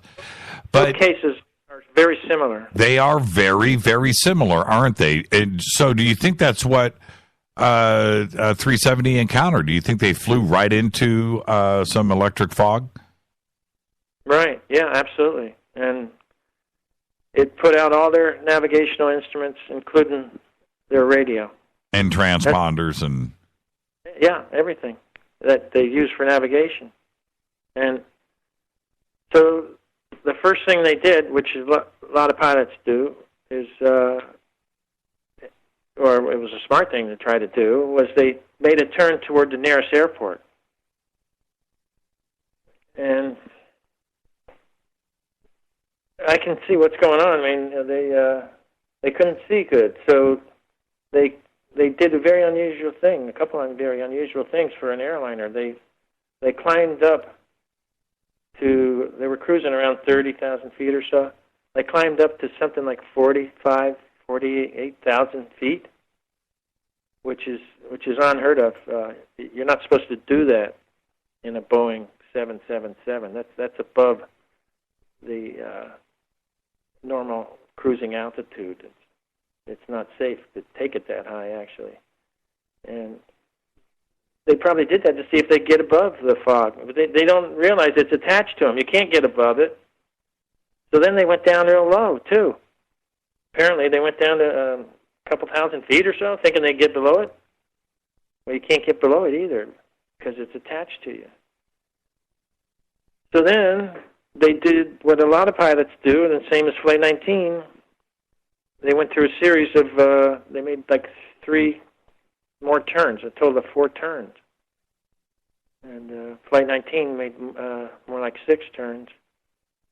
And so the last thing they did is the same thing that Flight 19 did. It's like they kind of gave up on where to head, because once you go through a series of turns and your navigational instruments aren't working, you had no idea. You can't figure out your heading. You don't know north or south. You become totally disoriented. So just like Flight 19, they just stayed on course, hoping something good would happen. Right, Well, right.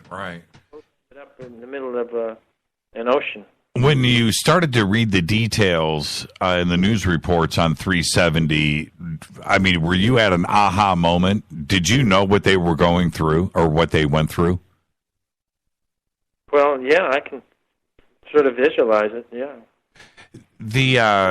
It's one thing with pilots and the Bermuda Triangle, but we also have, of course, all of the ships and things that go down on the surface of the ocean. So does the electronic fog, is it the same situation? Does it go all the way down to the surface of the ocean and disorient the crews of the ships and cause the same thing to happen? Yes, it does, but it doesn't cause the same thing to happen because the airplanes are unforgiving. And so when you get disoriented in an airplane and you lose control, you usually end up in the death spiral. Right. I've talked to dozens of boaters personally, one-on-one, that have been in it. And it disorients them, but they survive in most cases. But what happens is these tunnels form about 2 miles high in between thunderstorms. And if they're big enough and long enough, what can happen is this electronic fog is created within the tunnel. And that's what happened when I entered the tunnel. I could see the fabric of space and time changing instantly. That's what I witnessed when I was in the tunnel. Space-time, the fabric of it. And it's because of what's going on all around this tunnel, 2 miles high. Wind drafts going up, down, sideways, over 100 miles an hour. Lightning going on all around the tunnel. And in the area of the Bermuda Triangle, it happens more often, apparently. But then there's other areas of the world where it also happens. That's why the book's called Beyond the Bermuda Triangle. Right. It's not just that area. There's at least a dozen areas all around the world where it happens more often. So when the tunnel collapses, after usually only a few minutes, what happens is it emits like a spear of this electronic fog. So it may only be like 100 yards in diameter. You could call it similar to ball lightning, but you could call it a ball lightning cloud. It's large compared to the small ball lightning that we're more familiar with. So this ball lightning cloud, or electronic fog, can last for many hours, just like normal fogs can last for up to like a half a day in many cases. And so what happens is it depends on the wind currents. If there are updrafts, it can go up high like where the Malaysian airliner was at 30,000. Or if they're downdrafts, it can go all the way down to the surface of the ocean or on land too. There's many cases that people have been in it on land. With it being electronic and possibly other quantum things that are going on here, what happens to the mind? What happens to the brain? Is that affected? Did your imagination run away with you? And did it change you? Are you different today? Well, what can happen to the mind is it can form illusions, because you think you're going through this, but you're not going through it. It's attached to you, and you don't realize it. And whether it's changed me or not,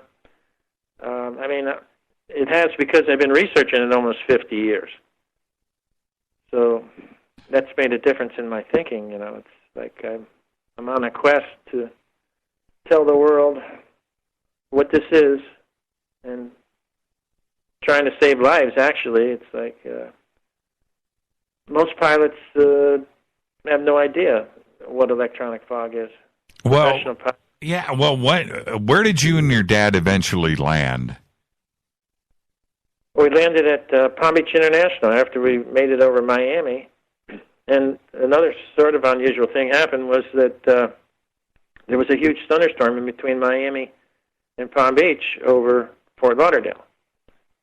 And it went out offshore and out west, too. So we went out west over the Everglades. And came back, right?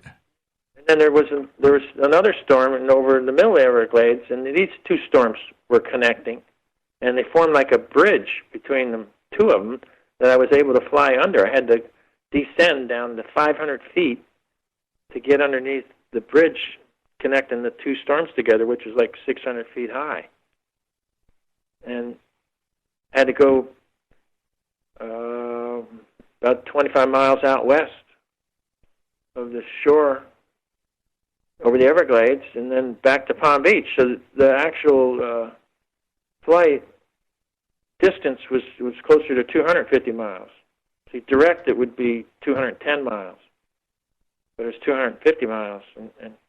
And then when I landed, I touched down at 3:47 and taxied to the customs and looked at our watches, and it's like 3:48, and I'm thinking, oh, that's really strange.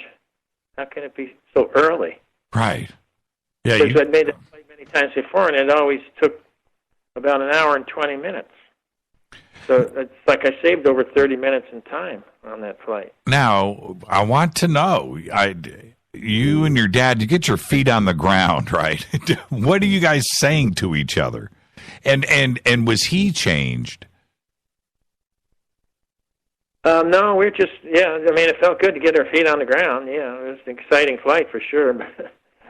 But it was unexplainable.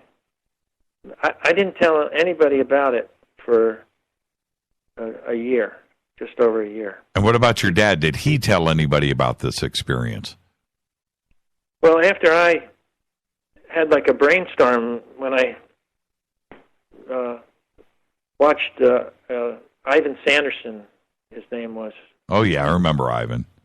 Yeah, I saw him on television just over a year later, and he was talking about, I think he called it the limbo of the lost back then. And that's when I realized that there was something going on, and he said it had something to do with time, and that's when I realized that's what it was all about, the time factor. Let me ask. Yeah, well, let me ask you this, Bruce. Did you ever, and speaking of Ivan, of all people, Ivan Sanderson, have you ever seen a strange object in the sky? And was there anything, like a UFO or anything that would indicate an involvement with this? Yeah, absolutely. It was, you can't really talk about this without tying in UFOs. Right, you can't. Because, apparently they make use of this energy that this electronic fog produces. Yeah, so it was like a month after I made that flight, I took the airplane and brought a girlfriend with me at 9 o'clock at night, and we took off from Palm Beach. And we went flying because it was a perfect night. It's just beautiful, calm winds, clear skies. But unusually, I did something almost drawn to this, like a magnet, I suppose. But it's like I go from Palm Beach back to Miami, right to where I exited that electronic fog, and I go to the same altitude, like 10,000 feet above Miami. And we were admiring the lights of Miami. Back then, the airspace wasn't so controlled, and they could kind of do whatever you wanted, almost. And so then I start heading offshore, toward Bimini at 10,000 feet, and we get about 5 miles offshore, and we look toward Bimini, and I see this strange orange light kind of flickering around, kind of dancing around. It reminds me of how Columbus explained where he saw this strange light. It was kind of like a candle, he said, moving around. And that's what this was like. Wasn't sure what it was, and pointed it out to my girlfriend, and yeah, she saw it. So we both kept our eyes on it, and it turned into like a black abyss, as you got offshore. Couldn't really see the ocean hardly. It's all black below us. And couldn't see the horizon really either, but you could see the stars. But all of a sudden, this orange flying saucer aimed right at us on a collision course, and the course that he was on was the same exact course that I took when I exited the tunnel. Oh. And so we're both on a collision course, and he's going so fast at incredible speed right at me, and it's like I thought I was going to crash. I thought that was the end. But I made a sharp turn, sharp as I could, to the left to try to avoid him. And he got right next to me, and I could really see him. He was huge, maybe 300 feet in diameter, 100 feet thick or something, with like a dome on the top of it. And it was like a metallic-looking orange glow to it. And I made the turn thinking I was going to die, and then I looked back immediately as I made the turn, and then it was gone. I don't know if that was an illusion. I don't think so. But did she see it? Oh yeah, sure. We both saw it. Wow. We went back to Palm Beach and told everybody at the bar. Bruce, just an amazing experience, and I want to thank you for coming on tonight and sharing that with all of us, and we've got to get you back on the show and continue this discussion. And the book is Beyond the Bermuda Triangle. The links are over at our website, jimmychurchradio.com. It is currently available on Amazon. And what the Bermuda Triangle is about is one thing, but it's other areas around the world where the same events are taking place. And that's what's chronicled in the book. The photographs, the images, and the illustrations are all amazing. And your co-author, this is your second book with Rob? Yes, this is our second book. The first one was published in 2005. And we're revising that book, too. He's a great writer. Yeah, he's a great writer. And I've also reached out to him, too, as well. And I want to thank you, Bruce. The book is amazing, and I'm just glad that you are able to share this experience with us as we try to figure out what is going on with this world of ours. Things are never what they seem, are they?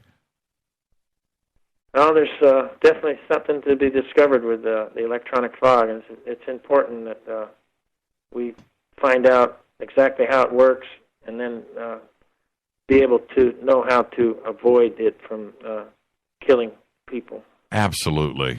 Thank you so much, Bruce. And be safe out there. And, of course, happy flying, my friend. Thank you so much.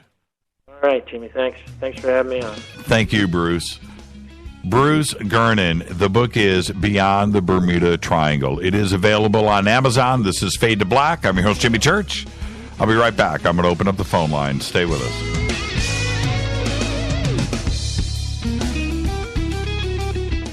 Hi, everybody. This is Rob Halford, the Metal Guard on JimmyChurchRadio.com. This is KGRA Digital Broadcasting Station. Salt Lake City, Utah. Van Buren, Arkansas. Okay, nurse, let's get this man to the ER stat. Right away, doctor. We see this every day. Heart attack or angina pain due to blocked and clogged arteries. Chelation can remove obstructions or blockages from arteries and help avoid painful and expensive surgery. Now there's Angioprim. It's a liquid oral chelation product that you take with juice. You start to feel the results fast. Angioprim increases blood flow all over the body, and that means more energy and strength to take on the day with less aches and pains. 60 years of research has gone into chelation, and Angioprim is the result. A safe and easy way to unblock your veins and arteries from buildup that slow circulation. Paging Dr. Jones. Please report to the emergency room right away. Log on now for a special radio offer from Angioprim. That's angioprim.com/radio. ANGIOPRIM. Angioprim.com/radio or call 877-882-7221. That's 877-882-7221.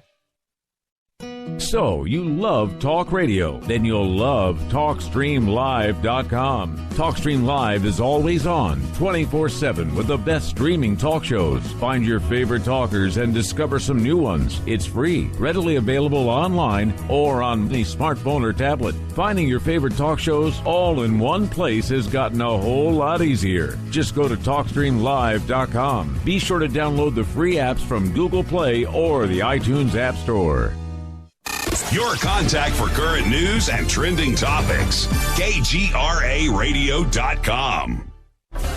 Did you know that when you're on the road with limited data or Wi-Fi available, you can still listen to every minute of Fade to Black by just calling 605-562-4482. No smartphone, app, or internet needed. It saves your data plan and no extra cost if you have unlimited minutes. Just call 605-562-4482. You can listen to me, Jimmy Church, on any phone, anytime, anywhere. Go Beckley Tappy. Do you or a loved one suffer migraine headaches? Listen to what scientist Kurt Hendricks has to say. 35 million people in the United States suffer with debilitating migraines. If you or a loved one are one of them, you need to know about MigraLief. Hi, I'm Kurt Hendricks, the scientist that formulated and patented the MigraLief migraine formula. MigraLief is a non-prescription dietary supplement recommended by neurologists, pharmacists, and pediatricians to address nutritional deficiencies in both adults and children over 2 with migraines. Try MigraLief for 3 months and see the powerful difference it can make in your life, or get your money back, no questions asked. Go to MIG911.com or call 800-MIG-7354. You can change your life today. So if you suffer from migraines, don't wait. Call 800-MIG-7354. That's 800-MIG-7354 or visit MIG911.com.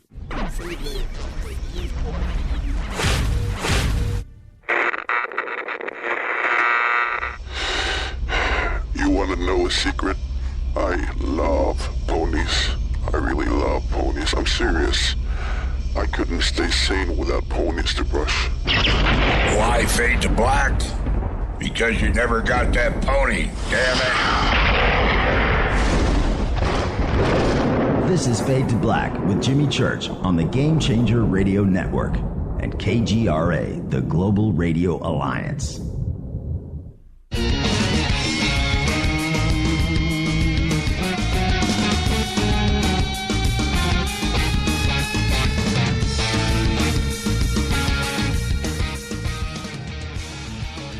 All right, welcome back. Fade to Black. I'm your host, Jimmy Church. Opening up the phone lines, 323-825-5045 or 323-275-9695. Got a lot to talk about. There's a lot of stuff on the table. Of course, we have the door on top of Mount Adams, the opening that has appeared there, so we can talk about that. Have you seen the video? And what do you think about that? And the Nazca mummy still breaking, and there's more news on that too as well.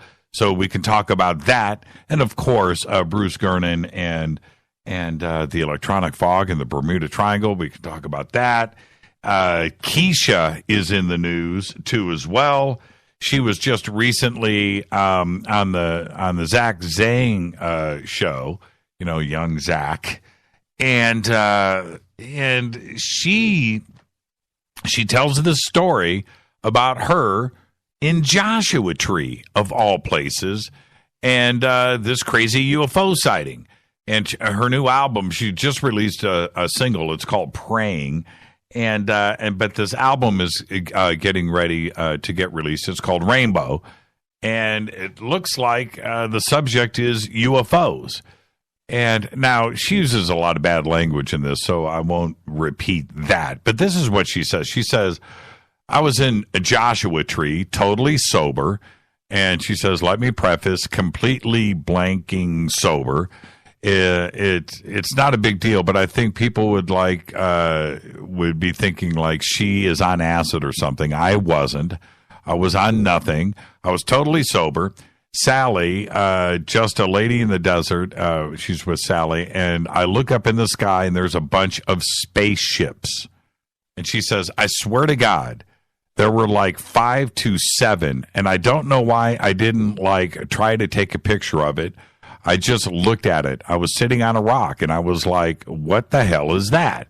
And I was trying to figure it out. Then they just went away, and then they came back. And I was like, these are her words. Maybe there's a fire on the mountain really high up in the sky. Great description, because when you see stuff like this and you're out there in the desert and you've got mountains, or you're in the wilderness and you've got mountains there and you see stuff up in the sky, it is very similar to, that's what your brain is thinking. It's trying to think logically that there's a fire, a campfire or something like that. I totally get it. And then she says, they just went away. And I was like, maybe the fires went out. Again, a totally logical way of looking at this. That's why I totally get and believe this account. I think it happened exactly as she is describing it. And then she says, then they came back in a different formation. And I was like, those are blinking aliens. Those are spaceships. Now I'm looking. The cover of the album is her. She's naked. You see her from the back, but above her head, very crazy, cool album cover, are these orange, just like Bruce was describing, by the way. Now, I had looked at the album cover earlier in the day, and Bruce is describing these orange metallic saucers with a dome on top. Look at Keisha's album cover. That's exactly what they are.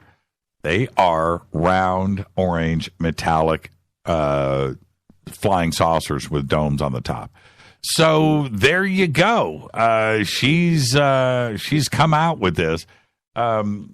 She just went through this crazy legal battle with her producer, and so I guess she's through that, and now she's recording again, and this album is out. But when you go and you don't expect it, I don't know if this is her first experience like this, but I've said it many times. You go out to Joshua Tree and you go hang out and you start looking in the sky, and this is your first experience, get ready for that, because it's a game changer.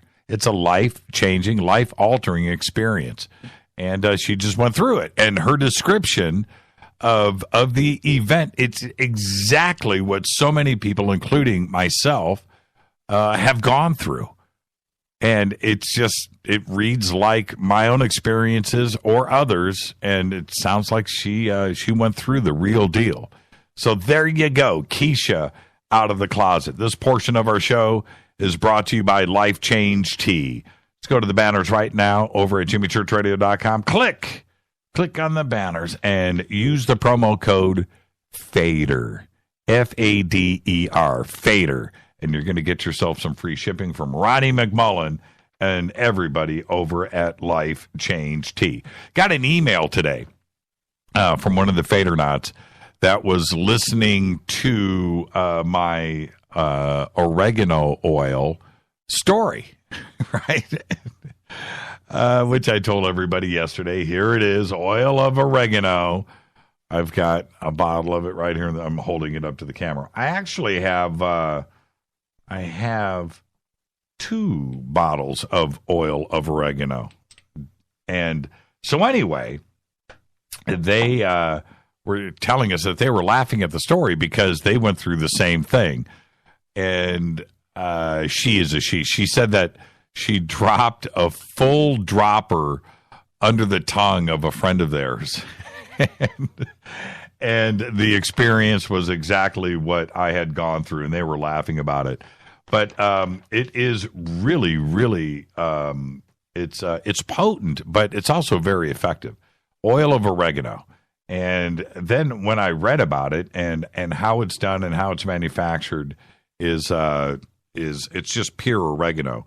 But then I found out you can cook with it. And when you smell it, right, when you smell it firsthand, it smells like oregano, smells like spaghetti sauce. It does. It really does. And that you can cook with it. Now, this is the other thing that I found out about oil of oregano. Because it is antibacterial and does so many things on that front that it is a food preservative.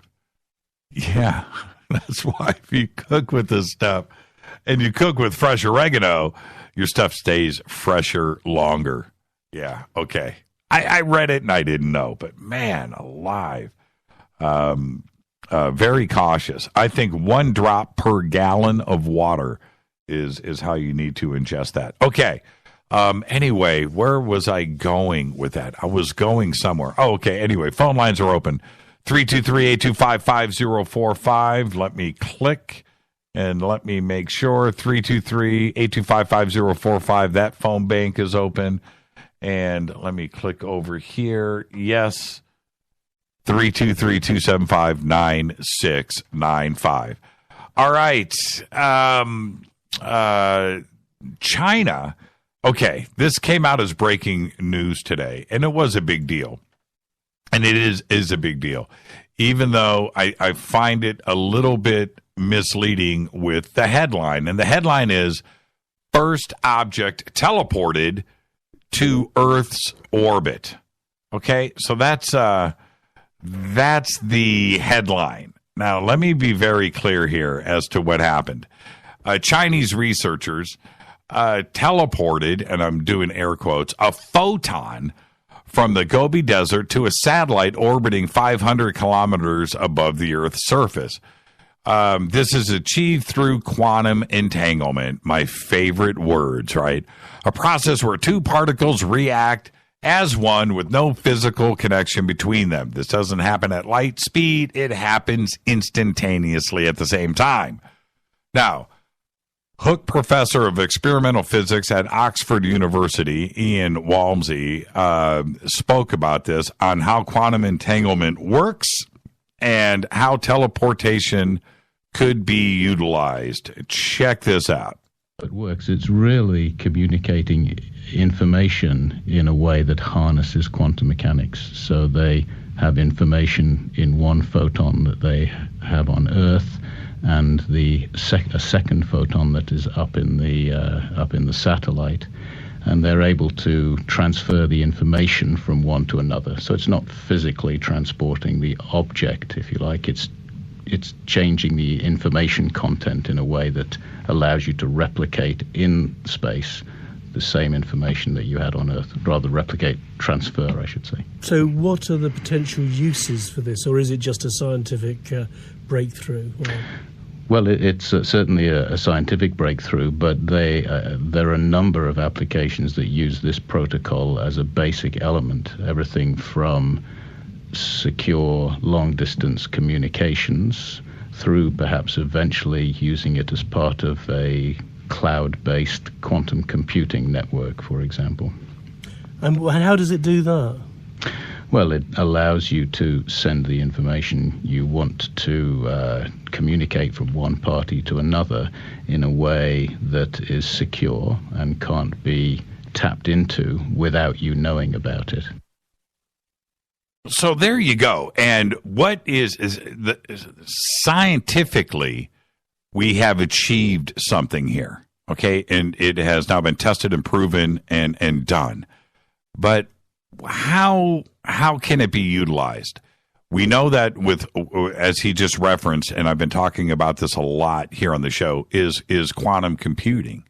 And the ability to, through quantum entanglement, to have one particle or an atom, a qubit, affect another one and turn on and off somewhere else instantaneously. Huge applications there. But what if, now this is where I'm fascinated with this. What if now we are able to take this quantum entanglement and use it for communication? Hear me out. The reaction happens instantaneously. What if we were able to use it for data transfer, use it for communication, use it for video, and now you would be able to bang from the Earth's surface to a satellite and then back down to Earth, right? Instantaneous, and taking advantage of all of the other potential particles or photons that are there in an infinite world, parallel world situation. That is what is fascinating. Calling this teleportation is the wrong term, and I get that. It is it gets clicks. I understand that people are attracted to it. Certainly, I was, but no, that's not what's going on here. But I think the implications are bigger. I think they are huge, and it also opens up all of those doors into the science fiction world, the supernatural, the paranormal that have been closed, because this opens up everything for science and for money and for research, that this happens and it is real. This is a situation that that happened today that is pure fantasy 5 years ago, 20 years ago, 30 years ago. Think about how heavy all of this potentially will be. Let's go to the phones. Hi, you're live on Fade to Black. Hello, Jimmy. Who's calling? This is Frankie Four Fingers. Hey, man. How are you, John? Doing good. We're sitting out here on the patio and with the four of us. The four of you? Yeah, he's got the four. We got Aaron, Suzanne, Karen, and myself. Oh, Karen's up there with you. Okay, very cool. Very cool. Well, I saw the pictures, but I didn't know that those were like current events. Yes, current events. Okay. Well, current events. Okay, John, this is live radio, so you need to talk. All right, so I need to talk. So, well... what do I want to talk about? John, you called the show. Yes, sir. Okay. We called to let you know we're out here listening to you, and we were listening to the program tonight, and also about the opening, talking with Clyde Lewis. That's pretty cool. Now, I want everybody to know this is John that actually found the opening, and congratulations on that, John. You're kind of famous right now. How does that feel? I mean, to be part of all of this. Well, it's pretty exciting to find something like that. You know, you watch the mountain for 2 days, and next thing you know, you see something open up like that, and it's like, okay, I got to tell someone. Well, I know the feeling, and I know that it's an exciting thing to go through, but I kind of warned everybody that this would take off and be what it should be, right? And that I have no problem with spearheading that. I just don't care. Well, everything is played out just as I predicted it, but you, John, are the one that caused it. So, has that... I'm known to cause trouble sometimes. Yeah. How is that... Has it soaked in yet? Yeah, it has. I keep, looking at the pictures going, geez, that's pretty cool, just find something like that. And I know it would spread pretty quick. It did there at ESETI. And, it's a little excitement, and then the wonder kicks in. You're wondering what it is. Do you know how many websites right now it is on the front page around the world? Have you checked? No, sir, I haven't. I don't have a clue. Okay. Well, go and do a Google search, UFO Hangar Door on Mount Adams. Just go do that Google search and enjoy yourself. It's cool. Well, see, this is what, and I was touching upon this tonight with Clyde, and I think that this is really exciting. I've seen a few posts about this from different people, and I've got a couple of emails and stuff about this. That right now, after the Nazca mummy and that release, which is totally exciting and mind-blowing, and it gives us something to research. It's something physical. It's something real, and let's try to figure out what's going on with that. So we have that project going on. And then a week later, when you least expect it, boom, this happens up at Mount Adams, up at ECETI. So this is also something physical, something real. It's on the mountain. It's right there in front of us. And it gives us something else to research. So we had these two really big breaking stories within a week of each other. And for ufology and for everything out there that we do, it's exciting, man. I'm just so happy to be right in the middle of it. But you caused it, and I got to thank you, man. If you hadn't, you're welcome. Well, John, if you hadn't been looking, look, we were all looking at the mountain. You can't help but just look at this because it dominates your field of vision everywhere you go. That thing is following you, right? It's right. Yeah, it's just huge. It's in your face all the time, and nobody noticed it. You know, and you just happened to, and what I wanted to ask you this, I didn't ask you this before. You're looking at the mountain with your binoculars. You're there at the observation area. What were you looking for in the middle of the afternoon on Mount Adams? Well, I'm more of a, I don't know what you call it, an engineer type, a mechanical type person, and I always try to find answers to things. And Friday night, or Thursday night, we were, we saw all the lights on the mountain and stuff going on, and so I'm going to stare at this mountain and try to figure it out. Try to find something so you get an answer. And I just happened to be scanning that side of the mountain. I said, there's something there that wasn't there yesterday. So, and then of course I had a gentleman next to me, the gentleman that had all the binoculars.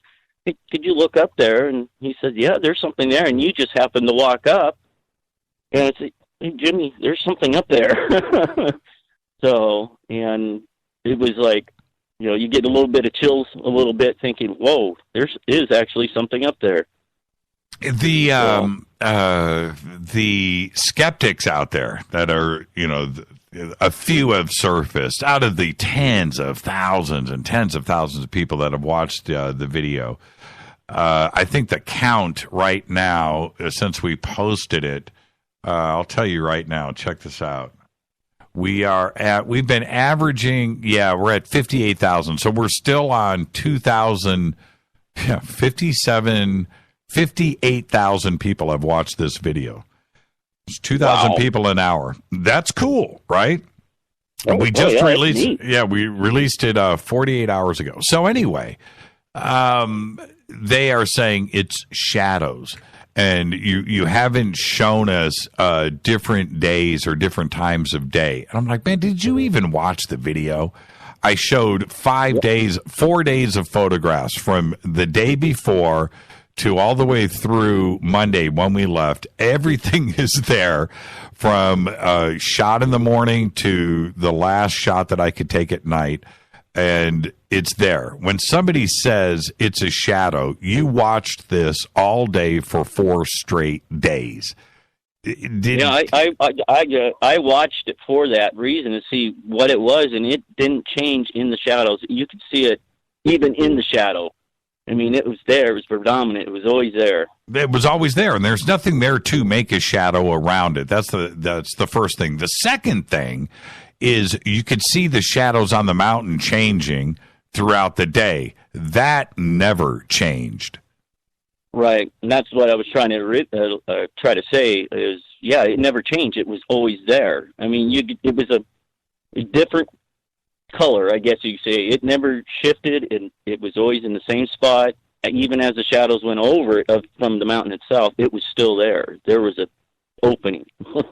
Now, you were with this, you and your family were with this every night for the Sky Watch. And the big night when everything was jumping off out there, what was your favorite sighting of the night? Well, I like to call them. I saw two diversions. It looked like a satellite, and they switched directions like 20 degrees. And then we had that high-speed one that came out of the west and just was booking from east to west. It probably covered the sky in less than about 4 seconds.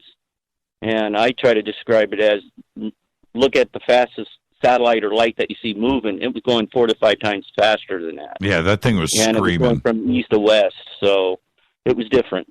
Are you talking about the one that lit up right above us? No, this one was... Oh, I know the one you're talking about. After that or before that. That's right. That's right. That thing, I can't even explain that. If that was, if we were going to clock that in Mach speed, right? If we were trying to say, Mach 1, 2, 3, 4, that must have been Mach 20. Compared to... I would guess a little bit faster, because if people have seen the space station go over, it was going about 5 times faster than that. It was the fastest thing I've ever seen in the sky. Yeah, and satellites in the space station are traveling at, 17,000 miles an hour, right? Yep, 17.4. Yeah, 17.4, and which is screaming fast, right?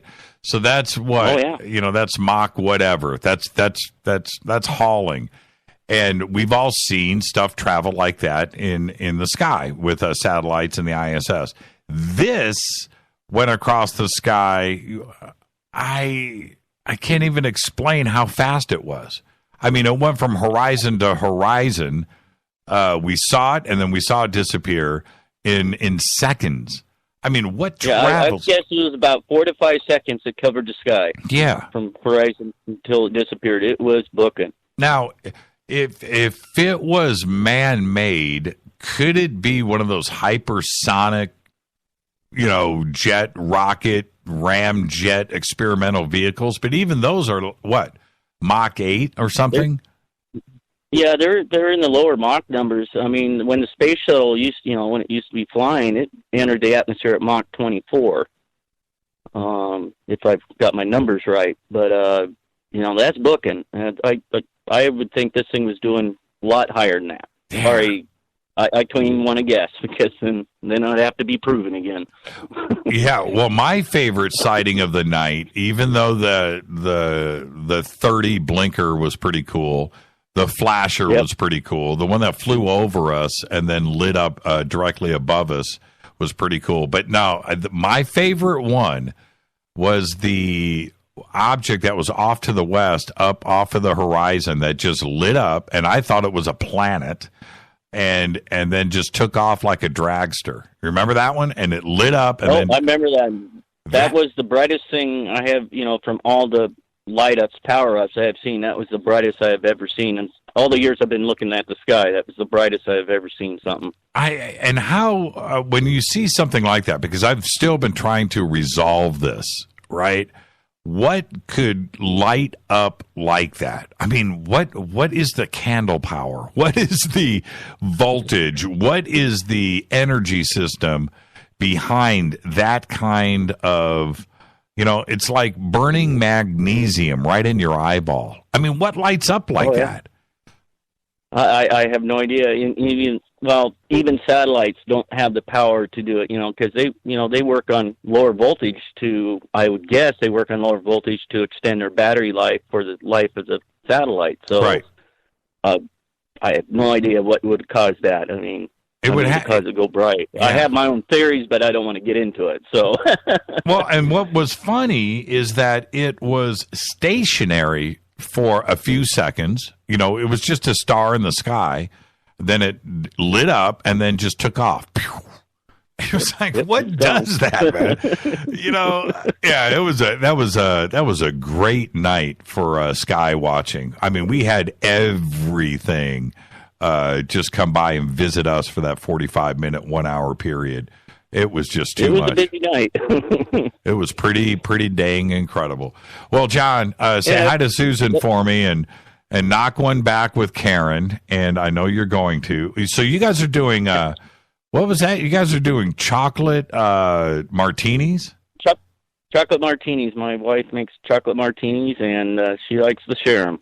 That's what I'm talking about. So I'll say it now. Gobekli Tepe. Oh, darn. Now I got to go find my drink. That's what I'm talking about. Thank you, John. Go have fun. You're welcome, sir. I'll talk to you. All right.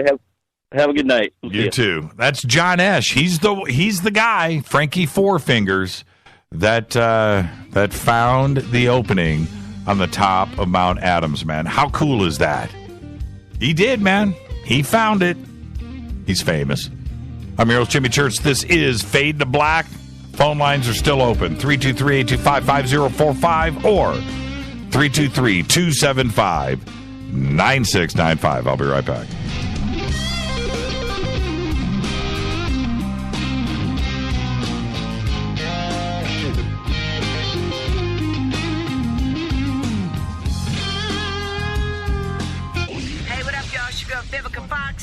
You are listening to my boy, Jimmy Church, on jimmychurchradio.com.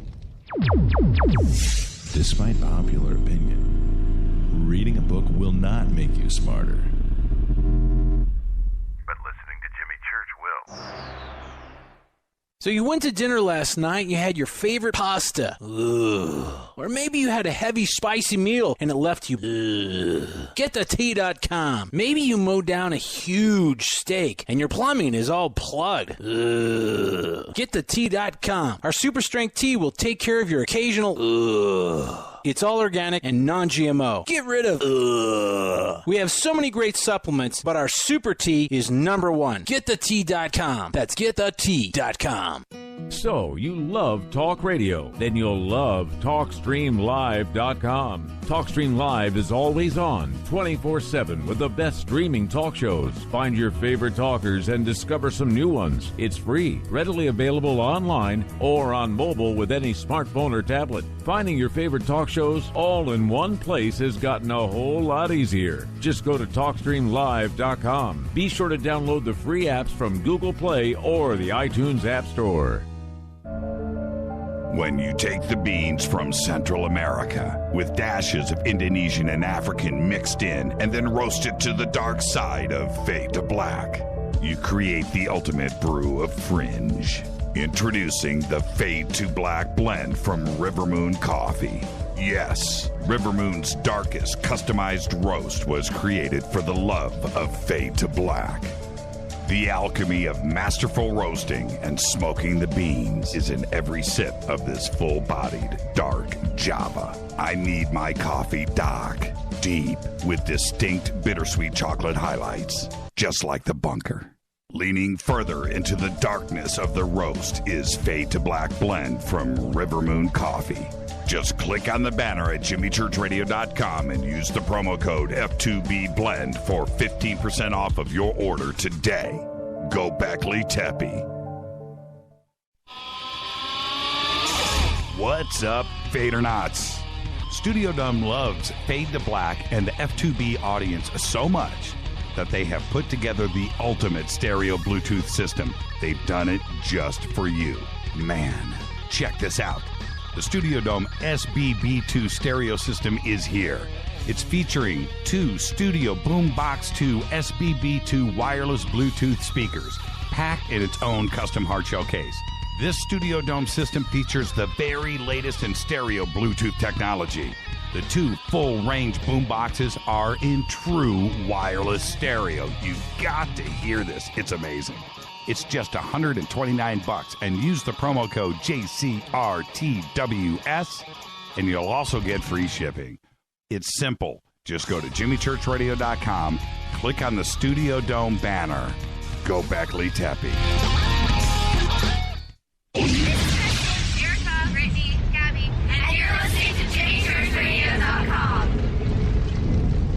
It's not a lifestyle we chose. We were born this way. KGRARadio.com.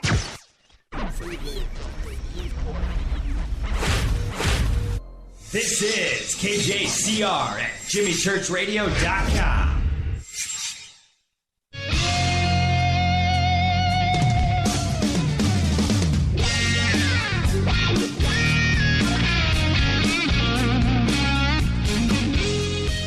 All right, welcome back. Fade to Black. I'm your host, Jimmy Church. Opening up the phone lines.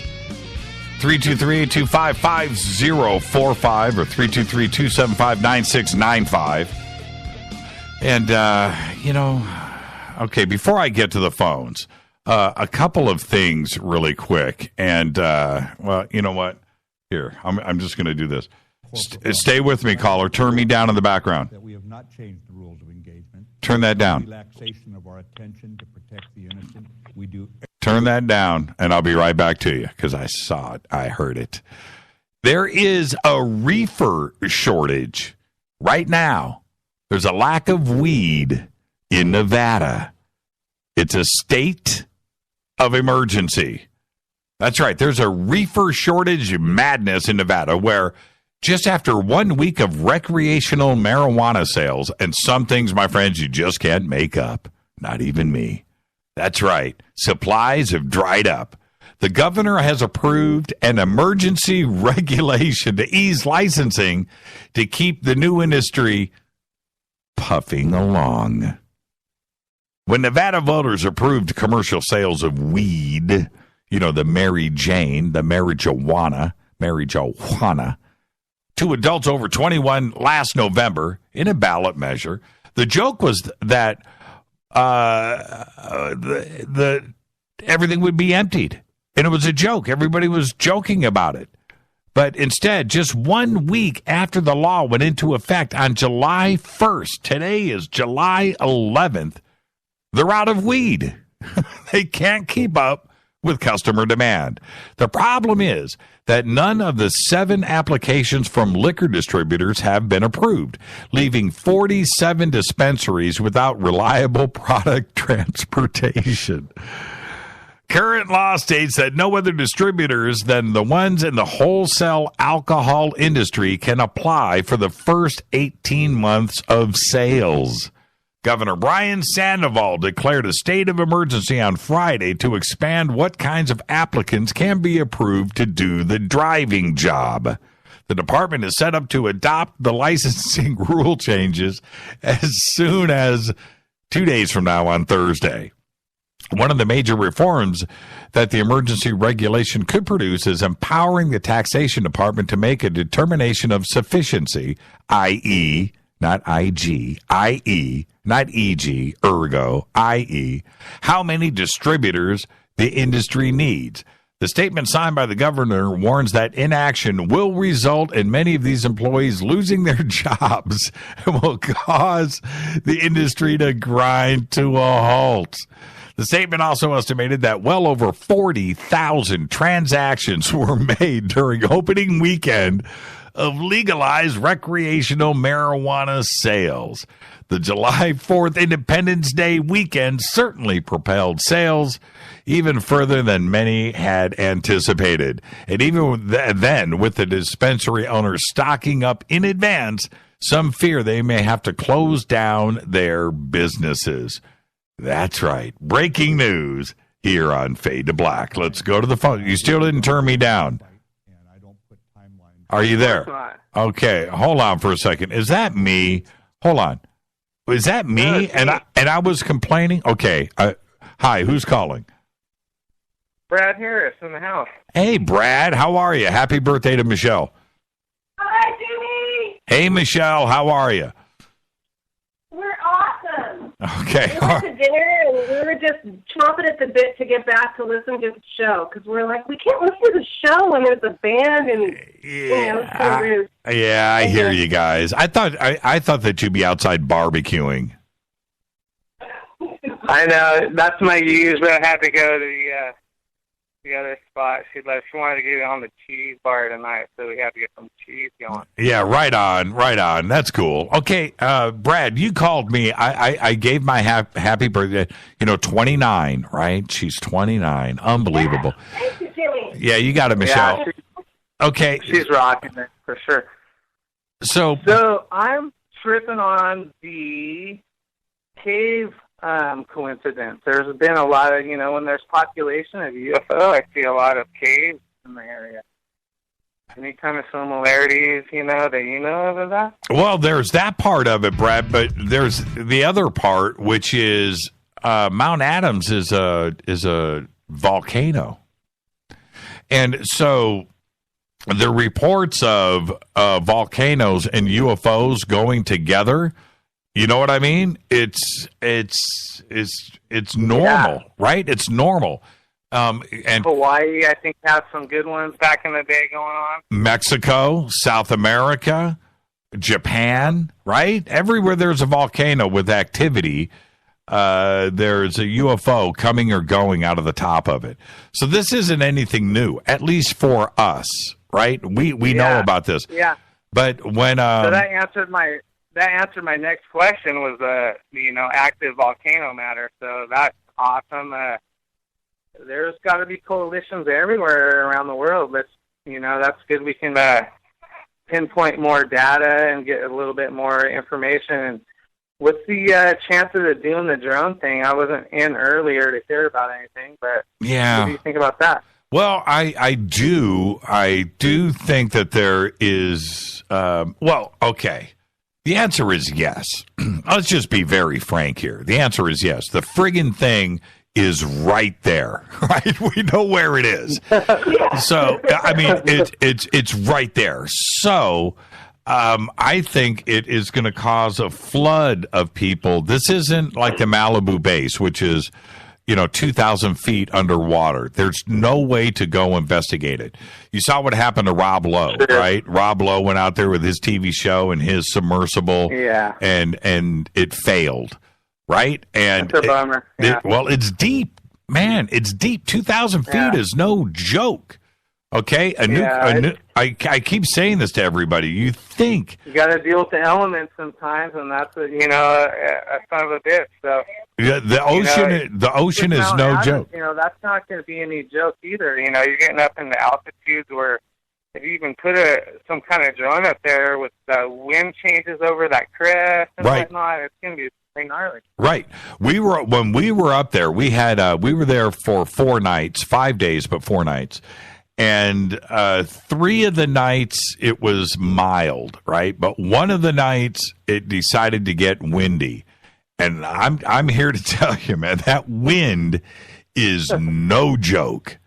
It is no joke. And that is out in the wilderness, mountains. There's no buildings. Yeah. There's nothing man-made or anything like that to block it. No, this is high altitude, treacherous stuff going down there. So I can only imagine what is going on at the top of that mountain cliff. Look, even if you had, I don't know if I would go up there in like a helicopter. I saw cliffhanger. Yeah, I wouldn't volunteer myself on that one, I don't think. No. I saw cliffhanger. Did you see cliffhanger? Yeah. Okay, you know what I'm talking about. It sounds like, yeah. So I can only imagine how windy it is up there at 13,000 feet and going up there to cruise in a helicopter. Forget a drone. I just don't think what you could do, excuse me, had to cough. Bring it. What you could do with a drone is get up reasonably close to the foothill and get the drone up maybe 2,000 or 3,000 feet in the air and shoot up and get some high res video. But getting that drone up there 2 miles in the air, you're never going to get your drone back. You're not. No, I got a great idea. What's that? Do a weather balloon. I know. Weather balloon to get in there. I was thinking the same thing. Get one of those big helium. Yep. But how would you control, and then how would you get it back? How would you get the weather balloon back? Yeah, right. Well, you got to make it so cheap to where if you lose it, it doesn't matter. You just get that data quick. So. Yeah, well, how do you get the data? Who knows? Yeah, I like the idea, though. But, hey, I know what you could do. Keep a string tied to it. I'm not kidding. You could wind it up, like when you fly a kite, right? We'll let Jonah do that one. But you would still have to be able to point the camera somehow to the entrance. But all of these things are being talked about. I want to. Everybody has been so adamant about, dude, why didn't you just walk up there? Why didn't you just hike? Why doesn't somebody just hike? Right. And my answer is, have you looked at the picture? Have you looked at the size of that mountain? It's covered It's like mini Everest, yeah. It's a glacier. It's a glacier, man. That's what it's covered in snow in the middle of July. You know, it is a glacier. It is not some day hike where you just go up, first off. Second, it's surrounded by an Indian reservation, the Yakima Indians. It's their reservation. You just don't go walking willy-nilly. There is no access. The third thing, there are no roads. You don't drive to it. This is a wilderness area. Do you know what wilderness means? It means no humans have walked in there. That's what it means. Bears, coyotes.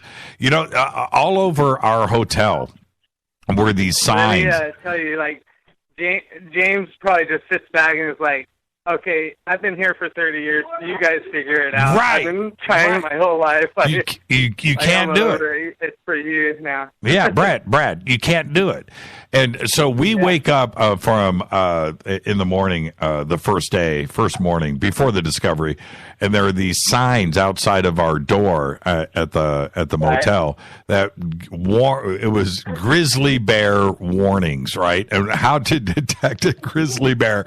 Gnarly. Yeah, out on our door. Are you serious? Right? Yeah. Oh yeah, man. This is look. In the town, I didn't know it was like that. Oh, Damn. It is that. Not like that. It is that. And the town where we were in, the metropolis that we were in, is called Trout Lake. Population 550 people, and that's spread out. Okay, that's spread out. That's pretty cool. 550 people. That's it. They got a little general store, They had a bait shop. Yep. There probably would have been a little bait shop, but the town itself, it had a little diner. It had a little general store, which we went into. The general store was exactly what you're thinking. Half the size of a 7-Eleven. You know, it's like that. And I love that, though. That's yeah, so it was great, man. It was great. Old West, you know, the whole thing, wooden general store. Totally cool. But and there was a few houses there, but that's it. You know, check this out. So we get back Friday night after the Sky Watch, and we're sitting out in front of our hotel room, Rita and I, just kind of soaking in and enjoying, you know, the moment. And all of a sudden, this wolf starts howling, right? And oh my God! And while that is going on, the other, right in front of us in the forest, right in front of us, the other 100 wolves, right there. They all started howling at the same time, and it was so loud.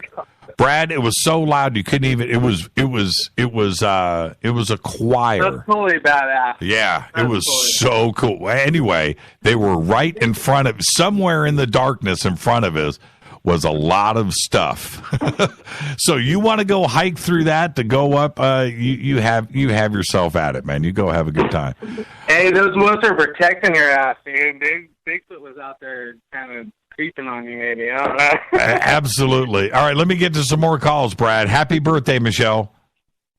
Oh, thank you, Jimmy. We love you. Love you guys right back. Right on. Give you a hug.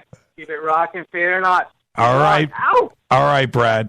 Brad has got Brad's got a sailboat. Brad's got a sailboat. So that means we're going to go, you know what we're going to do? We're going to go sailing. Let's go to the phones. Hi, you're live on Fade to Black. Who's calling? Hey, Jimmy, it's Scott. How you doing, man? Hey, Scott, how are you? I'm good. Just kind of catching the tail end of your show tonight, talking going off of your visit up to SETI. Yeah, it was pretty crazy. Oh man, yeah, the door opening. I saw the video and stuff on the mountain. That was pretty trippy. Yeah. What do you think? What do you think about the skeptics that say it's just a shadow, man? Yeah, right. The skeptics will always remain skeptical. I'm sure, you know what? I just because Fade to Black is tied to it, that just it's automatic. Somebody wants to just talk smack. But I'll tell you, fuel to their fire for sure. Yeah, I'm looking here. Overwhelmingly, the way that the likes ratio and the not likes are working out. We've got 1,000 likes on this video and 85 dislikes. That's a pretty good ratio right there. And so it's just if we stay on a 1 out of 10 ratio here, I kind of dig those numbers. Oh yeah, definitely. So I mean, I think it's pretty cool that it's funny when these things appear and stuff. Especially, I know the whole place is magical and everything, and it's like and the whole thing about especially your interview with James and stuff. I had been out there before. I talked to you on 4th of July actually, and there's no access. It's almost impossible to get up there, and maybe the beings that are in there and that control that area or that operate there want it that way for particular reasons, You're right about that. And there's something else that I didn't catch, but it's so clear in this video and clear in the photographs that we have published. There are faces. There are faces on that mountain. Oh, yeah. That is crazy. That one big face... That one, the one big one, and that thing is it's like Mount Rushmore, right? But it's also Mount Rushmore clear. It is. This is not your imagination playing tricks on you. Nature has evolution. The survival has allowed us to pick faces out of our vision. So you see your mom, you see your dad, you see a friend, you pick faces out of things, and it's part of surviving. Also, it could be the enemy, right? Something that you want to avoid. So we naturally see faces in things, and I get that. So don't anybody try to play that on me. But when you see something like that, where it is obvious, it's intentional, it's not a cool natural formation. That's a frigging face carved in this mountain, and I love it, man. I cannot stop looking at that. I'm gonna open it up now. This one, if you stare at something long enough without any kind of judgment and just let yourself see what it is, and all of a sudden there'll be faces and formations appear that you're like, oh, there it was staring me in the face the whole time, Yeah, I'm posting it now here. I want everybody to look at this so you understand what I am talking about. So let me hashtag this to the Fadernauts, and let's get KGRA in there. Okay, look at this image here. Okay, everybody, there it is. I'm tweeting it out. Boom. Now open the image up. And then look on the right, and you see the red face on the side of the mountain. Somebody help me out here. That's a face, and it's red. The rest of the rocks are all different. Look at that. Look at the. You're talking about the face that's on the right side of where the opening was. Right? Yes. Look at that. Yeah. I mean, and I have enlarged this. I have the. We're talking about the perfect chin with the cleft in the chin, the lips, the lower lip, upper lip, perfect nostrils, perfect nose, perfect. I mean, nostrils. This isn't your imagination. Cheeks, forehead, eyebrows, eyes, a neck, a chin, shadows, and it is a perfect face. It's perfect. That is not. Yep. I mean, wow. And I didn't notice it at first, and now I look at the opening, and I don't really. It's cool. That face is tripping me out. Yeah, absolutely. Yeah, in fact, if you look, I think to the right and down below, there's another face or a big eye to the left, or I'm sorry, on the right-hand side of that, but it's covered in kind of snow, and there's a big eye to the right. I don't know. That's just stuff that my eye catches. Yeah, I see all of that. If you look at it. Yeah, I see all of that too. And also, I'll tell you, there's something else that's really strange here. If you look directly to the right of the face, it looks like there's another carving facing in the opposite direction. It looks like it's a smaller face. You see that, though? Right. I mean, bit, yeah. Yeah, that's pretty weird.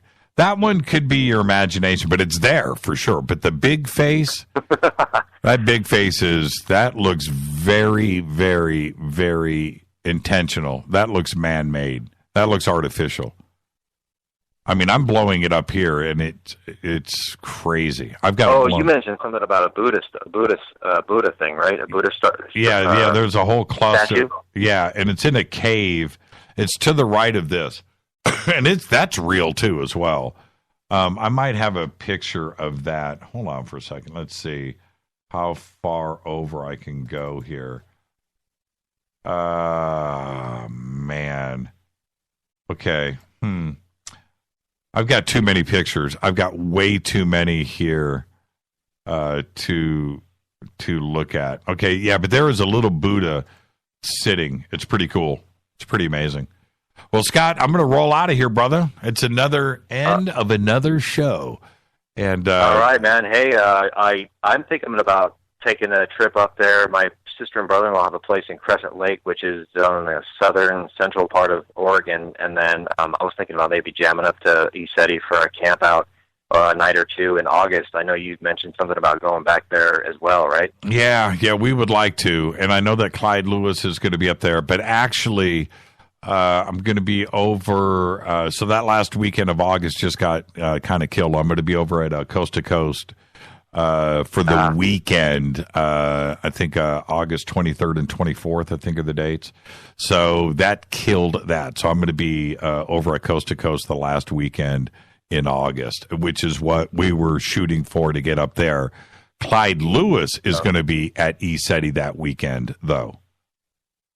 Oh, that's cool. Yeah. So there's an awesome book you might want to read. I don't know if I'm allowed to say what it is on the air and what the author is, but if not, then if there's an email I can send to you, I think you would be into it. It would blow your mind. It's really cool. Yeah, Scott, just email me directly to Jimmy@jimmychurchradio.com. Are you a fade or not? Do you have the secret fade or not email? I'm just when I signed up on your site, I just did the basic free one. I didn't do anything other than just the fade or not. Oh, that doesn't have an email to it? I didn't know that. See, I don't know these things. Oh, I don't know. I don't know either. I don't know. I don't know either. So let's find out together. All right, Scott. But certainly hit me at Jimmy@jimmychurchradio.com. You can do it there, brother. Okay, man. Thank you. Have a great night. You too. Take care. You too. All right. Really quick. Great phone calls, man. I love all of you guys. Man, best family, best radio family in the world. You know what? We can even take radio off of that now. We're just family now. Okay, I got time. Colombia, the country, is making progress in salvaging the San Jose. The San Jose is a centuries-old Spanish ship believed to be carrying, are you listening, $1 billion in gold. The ship, which sank in 1708, was found in 2015. And it was found by the Colombian Navy and the country's Archaeology Institute. Now, this is where it gets whack. And normally Spain would come in on this and go, hey, that's our ship. That's our ship. Right now, they backed off. So Colombia agreed to split the money with the company that is helping the salvage operation. Its manifest showed that it was carrying jewels and coins worth an estimated $1 billion. But it appears that the crew themselves smuggled a bunch of stolen loot onto the boat themselves.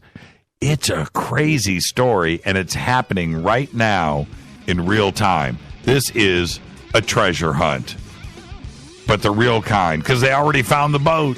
Fade to Black's executive producers, Rita Kamarian. Shows produced by Hilton J. Paul, Mark D. Kovar, LJ3, Renee, Jonah. Thank you, Dennis. Thank you, Bob. Announcers are Steve Harder, Gene Vito, and Mark D. Kovar. Fady by Dale.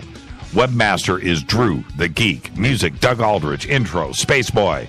SpaceboyMusic.com. Fade to Black is produced by KJCR for the Game Changer Network. Syndication is KGRA, The Planet. This broadcast is owned and copyrighted 2017 by Fade to Black and the Game Changer Network. It cannot be rebroadcast, downloaded, copied, or used anywhere in the known universe without written permission from Fade to Black or the Game Changer Network. I'm your host, Jimmy Church. We'll see everybody right here tomorrow night. Costa McCrease and Hollis Polk right here on Fade to Black. Follow me on Twitter at JChurchRadio. Until tomorrow, everybody be safe. Go Beckley Tappy.